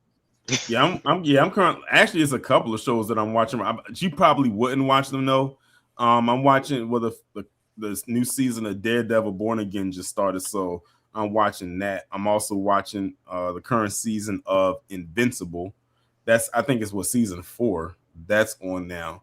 But it's a lot of shows like that are coming back on next month, like The Boys. The last season of The Boys comes on next month. I'm also looking forward to the last season of Euphoria. That's coming on next month. So it's a lot of shows that are coming out that I am looking forward to that's on now and that's coming on next month. But like Miss Nisi said, Cross has been renewed for season 3. So we will be continue to engage in conversation about that. Let's continue to push for Addis Hodge to be the new Black Panther. Mm. Oh yeah. Yeah. Oh, guys, I wanted to apologize for the echo y'all may have heard. You fine. I'm back home now. Okay. You fine. We ain't hear nothing. We didn't see nothing. Right. It was probably more on my end. I ain't see nothing. Hey, understood. I have something of a college story myself. If anyone cares to know about it. Yeah, go ahead. Sure. Actually, it involves one of the classes I took. It was a dance ensemble for Coppin State University, and one of my classmates shared with me, just be wary of the wardrobe malfunction that always happens during these final exams. I was like, what wardrobe malfunction? And I just happened to witness one, and I said, okay, let me make sure this doesn't happen to me. Lo and behold, when I took the final exam at our auditorium, how come I did everything in my power not to have a Carlton Banks wardrobe malfunction? Ooh. Yeah. And my mother just happened to be in attendance. So I was like, you know what? Let me just hold these together. So I managed to make it through without it happening. But yeah, it was something. Glad you made it through, big dog. Let me go ahead and acknowledge the super chat. Shout out to Janesta for the 2. She said, B1 Torian and everyone, and happy birthday, Miss Nisi.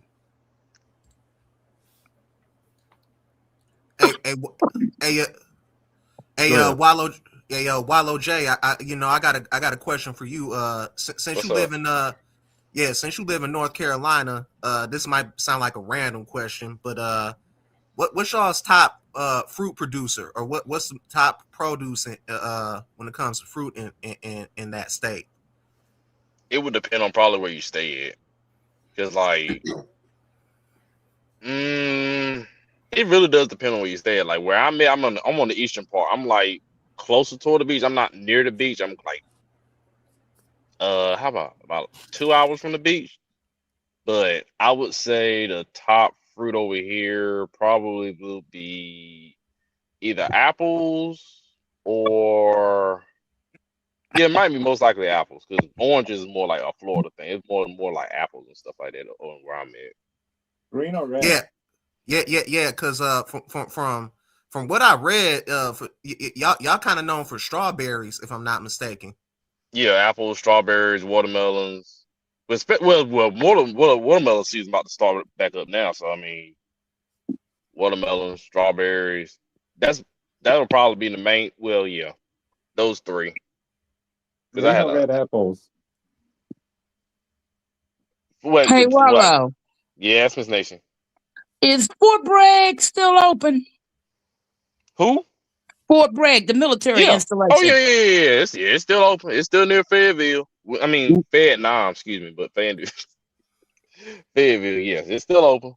Okay. Why? No, I was just curious, because that was my last duty station. Yeah, it's still up. It's still up. As always, thank you for your service. Yes, Miss You're Nation. welcome. Yes, You're ma'am. welcome. And Salute thank to you, you. Jesus. I'm too old. I just thought about it. Dang, thank you, Spider, for ring. You just brought up my state. Torian, guess who did an interview within the last week? Who's that? That fat neck bastard, Mark Robinson. Oh, God. I was about to ask Wallow. It's so funny that you brought him up. I was about to ask about him. Where has Buffalo Belly been? Right.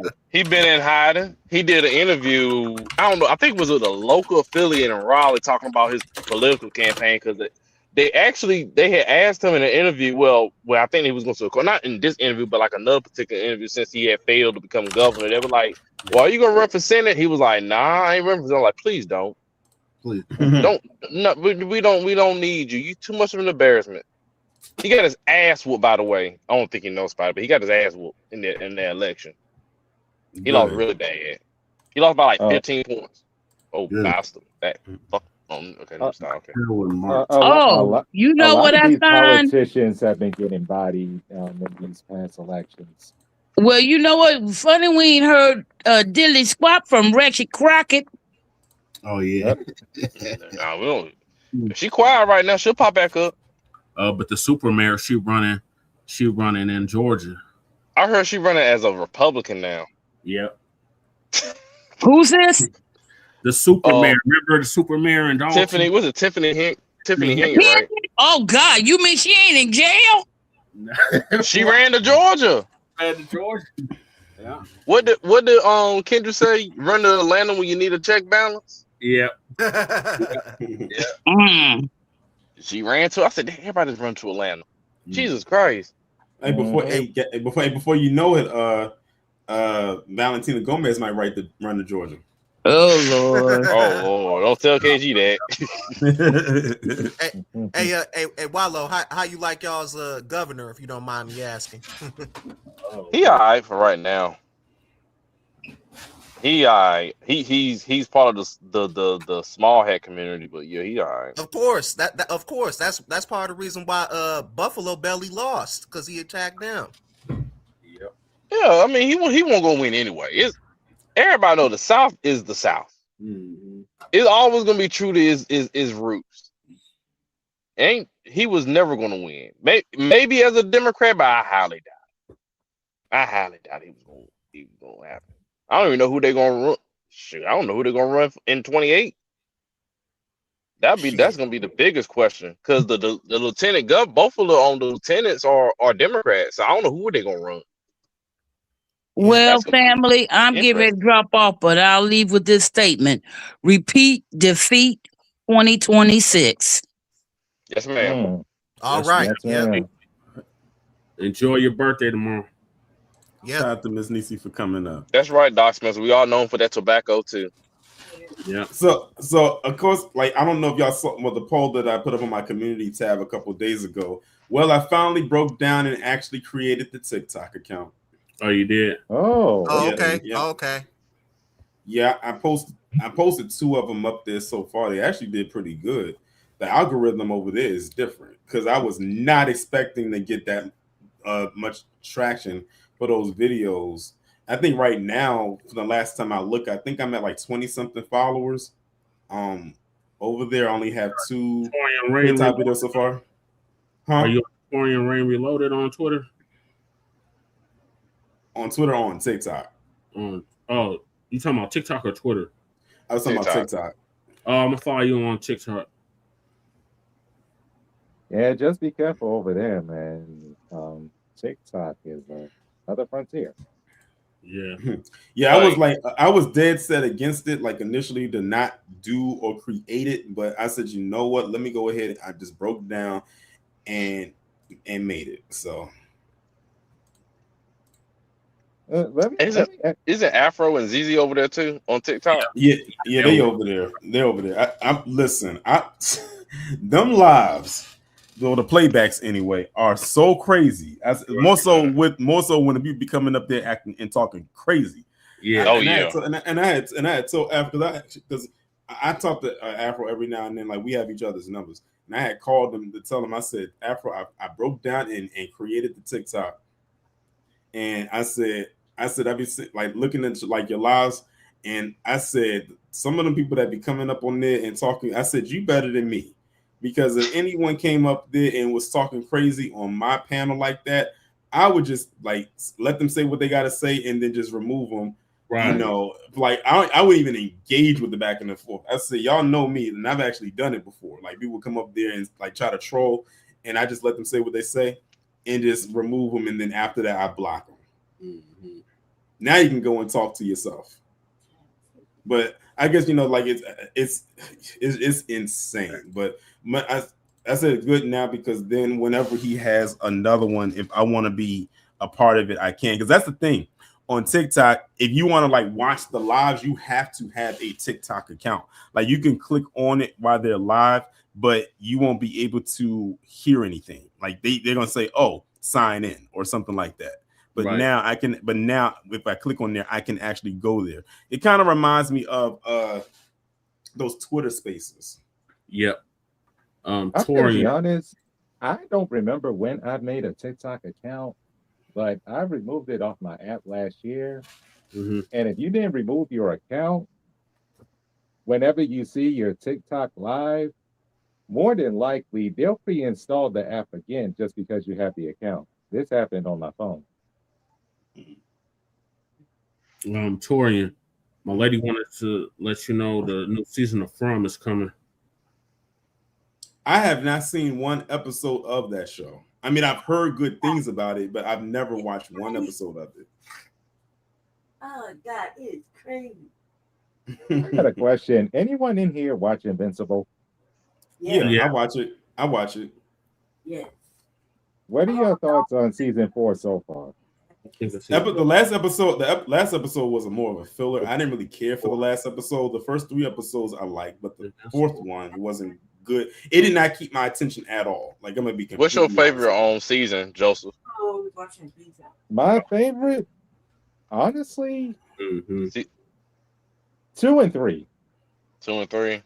Yeah, mine was definitely 3. I didn't really like 2 because I didn't like them breaking the season up like that, and I think that's what took me out of it. I don't know why they thought they needed to do that, but season 3 was for me my favorite season so far. Yeah, I gotta catch up. It'll be all right though. Torian, have you seen The Beauty yet? The what? The Beauty. I'm gonna be honest. I don't think I know what that is. It's a Ryan Murphy FX. Oh, The Beauty. Okay, now I know what you're talking about. No, I haven't seen it. Oh, that shit is crazy too. That shit is crazy. That whole thing crazy. That whole season crazy. Oh, and shout out to the review on They Will Kill You. I had no idea that movie came out. It almost looked like something you would see on one of those horror apps like Shudder or something else. That movie was crazy. the trailer for that movie did not do it justice because, like I said in my review, I was not expecting it to take the turn that it did. But I'm glad that the trailer didn't reveal anything that would have alluded to what happened in the movie. But yeah, that movie was crazy. Oh, get ready for another Mummy remake, except this time it won't be sci-fi. They're actually going to return to its horror roots. Yeah, I saw that. Yeah, hey, how does everybody think that Scary Movie 6 is gonna do? I'm definitely gonna. I'm definitely gonna watch that. I'm glad because the Wayans are back in the helm. So like that's what's making me want to go and watch it. And I'm glad they put Kim. They finally put Kim in the movies. Oh, they put Kim because she was never in any of the other ones. So they finally have her in this one. And I've always said Kim was funny. I remember when she was like, back on In Living Color, and then of course she did In the House, and I always thought she was very funny. And I was always wondering why they never had her in any of the scary movies. Maybe that was her decision not to be in them.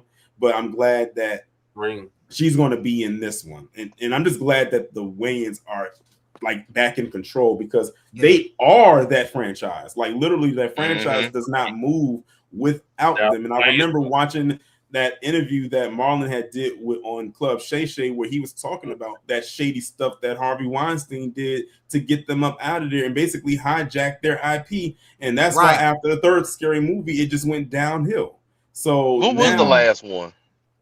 Like 5, wasn't it 5? Scary Movie 5. Like the last, like what year did it come out? I can't remember. I think 06. Let me see. 06. 2013. Oh, 13. Damn. Yeah, that was the last. That was the last one. My lady said you type fast, Tori. Oh, hey, listen. I took a keyboarding class when I was in high school. We learned them home row keys: ASDF, JKL, semicolon. Yeah. Oh yeah. Oh yeah. Yeah. The thing about Scary Movie 6 is, I like how the Wayans brothers, they not, they're gonna make fun of everybody. Just don't make fun of the black community. Make fun of every damn body. Oh yeah, they're gonna do that shit. They are very indiscriminatory. So that's why they said at the end of the movie every line will be crossed. Like, and the thing is, that's the kind of comedy that I like. That's that dark comedy. I love that type of comedy when it goes into that realm because think about it. Like, look, we just talked about. Look at what recently happened. With Drewski and the skit that he did. They are so upset about that. I said, y'all upset about that. Y'all might not want to go see Scary Movie 6. Right. Because if that's going to offend you, I can only imagine how they're going to feel about that. They are not cutting any corners, and it's good that I was able to go back and look at the trailer again and pick up the references that they had in there. And that's it. They worked fast because it's like y'all managed to get and incorporate Sinners and Weapons into that movie, and both of those movies aren't even a year old. I said that's crazy how y'all was able to work so fast to incorporate those movies in there. So I was like, when did they start filming this? They had to have started filming this probably like in the third quarter of going into the fourth quarter of last year. Like, that's crazy. Maybe earlier than that. Spidey, I'm glad you're back. I want to hear your thoughts on the brand new day trailer for Spider-Man. Okay, you might be mad at me for saying this. I have not watched that trailer yet. Oh wow! Greetings, everyone. What's going on, Xavier? Hey, yeah, I'm good. B1 to the family. B1. How y'all doing? So B1. I'm good, bro. Now, I really wanted to jump in on this scary movie stuff. I'm so excited for it. Like, I haven't been this excited in a while. It looks like it's going to be crazy. Yeah, I can't wait for it's some people that I'm in a group chat with, and we sometimes we'll see movies and stuff like that. I told them, I said, there's quite a few things we gonna be seeing as a group this year. We need to draw out a list, and Scary Movie 6 is on that list. So I definitely can't wait to go see it because, like I said, I've been yearning for a movie like that for quite some time, and I'm just glad that the Wayans have taken the reins back, and then it can get back to its roots. Torian, when is it supposed to drop? I think June 6th, if I'm not mistaken. Okay, just in time for June. So it's coming out in the summer. Okay. Also, did anybody see the? Sorry to cut you off. And to Doc Spencer, he was asking, has Professor Bletchley been on vacation? He took a hiatus. I don't know if you saw it, but he went on a 2-week hiatus, but he's coming back. Like, he made a post about it, I think a couple days ago. He's going to come back, I think, tomorrow. Like, he's going to start back up tomorrow. Because he usually always does this. He always usually takes a break right before April, because April is considered New Black Media Appreciation Month. So he always takes that break right before, and he comes back right as April gets ready to come in. So he's going to be back most likely tomorrow. Because I had people, I'm glad that I saw that comment. I had people literally on Instagram, even on Patreon, asking me, they was like, Torian, have you heard from Professor Black Truth? Is everything okay? I was like, he's okay. He literally, I said, have y'all been watching his Moment of Truth? He literally said in his last one that he was going to take a 2-week hiatus. But they was reaching out to me like it was a secret, or like, he didn't make an announcement that he was, going to take a break. But yeah, he's good. Like, he's fine. He put a post out there on his community page, I think yesterday or maybe the day before. It was this week that he's going to start back up this week coming up. So yes, he's fine. He'll be back. He'll be back this upcoming week. He must got something pressing, because initially he said he was going to take a hiatus until April 1st. But he said he would cut back in if he needed some pressure. If it was a story that he wanted to talk about, like really talk about, then he'll like throw a video in there and he'll go back into the hiatus, which he has done before. But we know for certain that when April comes in, he's going to be all the way back in. But he does this every year. So like, when I see the post, I'm like, okay, so he's about to do the hiatus. I remember the last time he did it, he recommended you, Lisa, and Mad Black TV. Yeah, but yeah, he's good. Like, to everyone asking, he's fine. Like, just make sure that y'all got the notifications turned on, and when you see it pop back up, then when he comes back, it's full speed ahead. I can't wait. But he has been, but also too. But see, the thing is also, if you're on Twitter, you'll know he's active because he does tweet. Like, he does put out tweets on Twitter. Like, I have seen him actively post on Twitter while he was on the hiatus. He just wasn't uploading any videos on YouTube. Yep. Yeah. Go ahead, Xavier. No, I was just gonna ask. Sorry to veer off course. I was gonna ask before I cut you off if y'all have seen the Harry Potter series trailer and what you think about it. Well, I already know what the usual suspects think about it when they saw Snape. I already knew what they was going to say about that. I mean, they already made that clear when they casted it. I said, I'm just going to wait and see what the show is, because for those of y'all who don't know, I do like the Harry Potter movies. I'm glad they turned this into a show, because I know with the books, when it comes to adaptations, you cannot put everything into the movie because the movie will be too long. And I'm glad that they turned it into a series where now they can put things that was in the movie, but also incorporate things into the show that was not in the movies, like stuff that's coming directly from the book. And to my knowledge, if the show, of course, is successful, I believe every season is probably going to be a book, which would make the most sense. I think the one movie that I didn't like was the Half-Blood Prince, and the reason being is because they didn't really explain why Snape was considered the Half-Blood Prince. They just kind of revealed. They just kind of revealed it, and it was like, oh, okay, well, all that build up, and this is what they do. Okay, but I still don't know why he's called that. But you know what? If I read the book, I would know. But still, to see it on screen and not have it there, I would have been disappointed as the reader. So I'm glad that they're turning it into a show so they can fill in the gaps that wasn't in the movie. Exactly. Honestly, my pet peeve. Sorry to cut you off, but my pet peeve with the movie. I've always hated the movies. I think I only like 3 out of the 7 or 8 of them. That's the first one, the Prisoner of Azkaban, and I think Goblet of Fire. Those were the ones that were closest to the source material. All the other ones were just like, and I absolutely hated Order of the Phoenix because how do you fuck up the fight, the greatest fight of the century, Dumbledore versus Voldemort. That fight in the book, describing it in the book, was amazing, and they dropped the ball completely. It was like, like I said, that's why I'm glad they have the show, because then they can go more in depth with that. So it boils down to is that people are going to have to watch it. The ratings are going to have to be there, because that's a lot of ground to cover. Like you said, there's like 7 books, so that's 7 seasons. Of course, it's going to span over 7 years because you got to take time to film, edit, and production, and all of that stuff. So let's hopefully hope that it's successful, and then we'll just go from there. Joseph, was you about to say something? Yeah, and really, I'm asking this question for anyone who was born and grew up in the 80s. Cartoons like He-Man, Masters of the Universe. What are your thoughts of them doing a second hand at a remake of Masters of the Universe from the trailer? When you said people that grew up in the 80s, I was born in 89, so that disqualifies me. Yeah, I was a late 80s baby myself, 87. Yeah, 87 too. Shout out to my 87 brothers.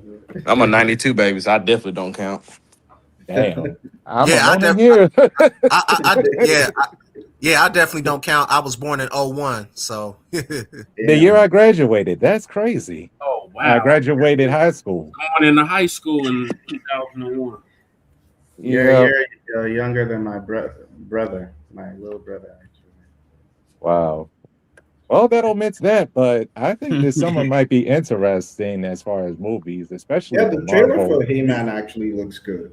But you should go. But when if you go see it, report back to us and let us know how it is, because I will most likely not watch it, mainly because I don't know too much about He-Man other than the He-Man character and of course Skeletor, and that's only because I keep calling Ann Coulter that. But but yeah, that's pretty. Like, I don't know too much about it. I know Idris Elba. I know he's in it, but other than that, I don't know too much about that to give my. You never watched the Hanna-Barbera cartoons with He-Man? Mm-mm. Oh wow, I am old. Oh, hey, join the club. But yeah, it looks good though. It looks good. Okay.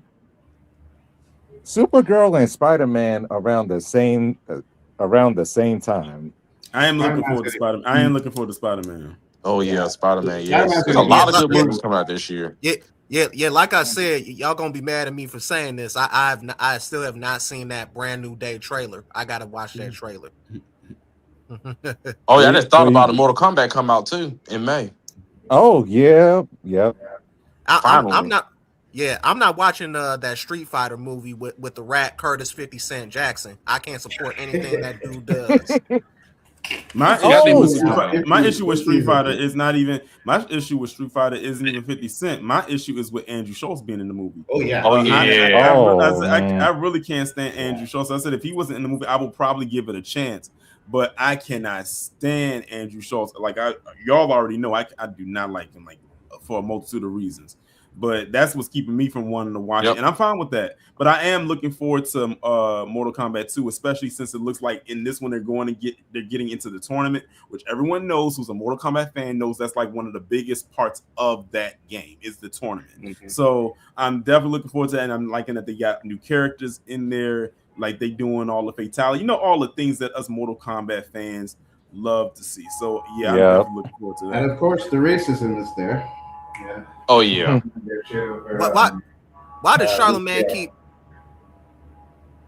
Go ahead, Spotty. Nah, I was just gonna say, why does Charlemagne keep hanging out with that dude Schultz? Like, come on, bruh.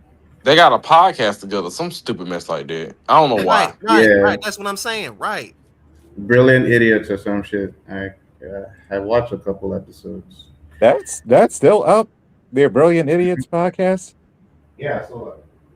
Wow. They did the thing after the whole what's it called? The humiliation ritual that the Indian dude, what's his name? Akash, his girlfriend or his wife. Oh yeah. So Charlemagne was basically asking Andrew Schultz some questions. I didn't watch the episode. I just saw clips, and yeah, it was a real shit show.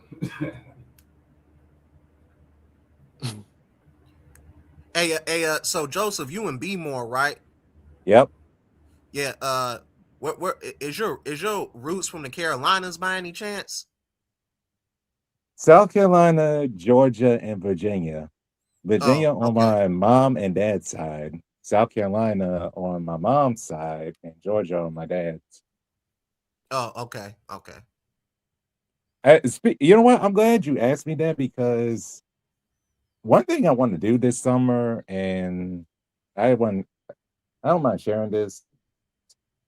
I want to put together a family tree to, really trace back how far back my lineage, at least on my dad's side, goes, because one of my cousins has my mom's side almost complete. So I'm gonna do the family tree on my dad's side. I'm not giving a specific date on when I'll start, but I plan to have it completed by summer's end, or by at least the start of the fall. Oh, okay. That sounds like an interesting project. Yeah, and I would encourage anyone, especially if you're like FBA, to do so, just in case there's any questions about your family lineage you may not be sure of. It doesn't hurt to ask. Yeah, my fam. I already know my family comes from well, on my granddad's side is from Tennessee, and then on my grandmother's side is from Arkansas. So, and these are my maternal grandparents, by the way. So, okay. Yep. No need for a moment of silence, everyone. No, we were still listening. Y'all were talking. What you listening? Yeah, like for me, like my family is on my mom's side is South Carolina, and my dad is Virginia. Yeah, most of my family is from North Carolina. Like my daddy's side mostly North Carolina. My grandmama North Carolina, but my granddaddy is from South Carolina. Oh, okay. Hey, Wilo J, I might have asked you this a million times before, but since you from North Carolina, do you happen to have any family in the tri-state area? You talking about like in the Raleigh, like Durham area? No, I'm talking about like you're talking about yeah, New York, New Jersey, Connecticut area. My grandmama folks during the second Great Migration, a lot of them moved to New Jersey and Connecticut. My grandmama moved up there too, but then her and one of her sisters moved back down here because they didn't like it up there because she said it was too cold for them. I said, "Damn." Okay. I said, "I now see why I don't like her weather. Cause you okay? That's okay. I see it now. I've been on it before. Long ass trip, cold as hell." Which part of Jersey, North or South Jersey? I think the sister stay in. Last time I was told she stay in either East Ruff. No, not East Rufford. Yeah, it's Newark. If I'm not mistaken, that's where that's where my great aunt stay. Excuse me. Yeah, that's Brick City. No, great uncle. Excuse me. I don't know why I said great on the uncle. other side of New York. Yeah, I had to ask that question because they say that in Jersey, North Central and South Jersey, they're kind of all three different worlds to some degree. Like North Jersey is kind of more associated with New York, and then South Jersey is kind of more associated with Philly. Yeah, that's what I heard too. Hey y'all, I don't mean to cut it, but we are about to shut this down. Fine. We were actually on here way longer than I expected, but like I said, when it comes to the conversation, we just let it flow. Yeah. is fun. And like I said, because I do this once a month, this is like a perfect opportunity just to hear from everybody like this, and it's just like we just talking about whatever. That's fine. It's time for me to go take my nap anyway, so I'll land my plane. Right. Hold up. There was one thing I wanted to ask. Sorry, if you don't mind. What was your what was y'all's thoughts about the whole UN resolution to not recognize slavery as a crime against humanity? That the only 3 countries that refused were the usual suspects: Argentina, America, and Israel. I would like to interject if that's okay. Yeah, sure. Go ahead. That's a whole nother roundtable discussion to have as a whole, because I don't know if y'all listen to Black Alpha Network, but he said it best. You cannot be the victim and the perpetrator of a crime at the same time. And I'm just paraphrasing what he said. And it's like listening to some of Tariq's lives on TikTok, which I've recently just got back on. It's like during the transatlantic slave time, those African kingdoms had ample opportunities to stop it. But instead, what we're finding out now on the fly is that y'all cut deals with the foreign invaders, the Europeans. And it's like, wait, what? Because before, and this was years ago, I've heard someone say it's like, Africans sold Africans, right? At first, I ignored it because, it came from, a PC woman. I didn't, take it into consideration. But it's like now with everything that's happening, it's like, whoa, what? So this wasn't, seeing as how the Dub S power structure gained its power, it's like they really had to like conquer a territory, then set up shop somewhere else, make a deal, renege on that, then take up, arms against the people they made a deal with. So it's like I said, that's another talk that really needs to take as long as it needs to come through to a resolution, because ultimately Ghana is going to have to pay up too, just like America. Just saying.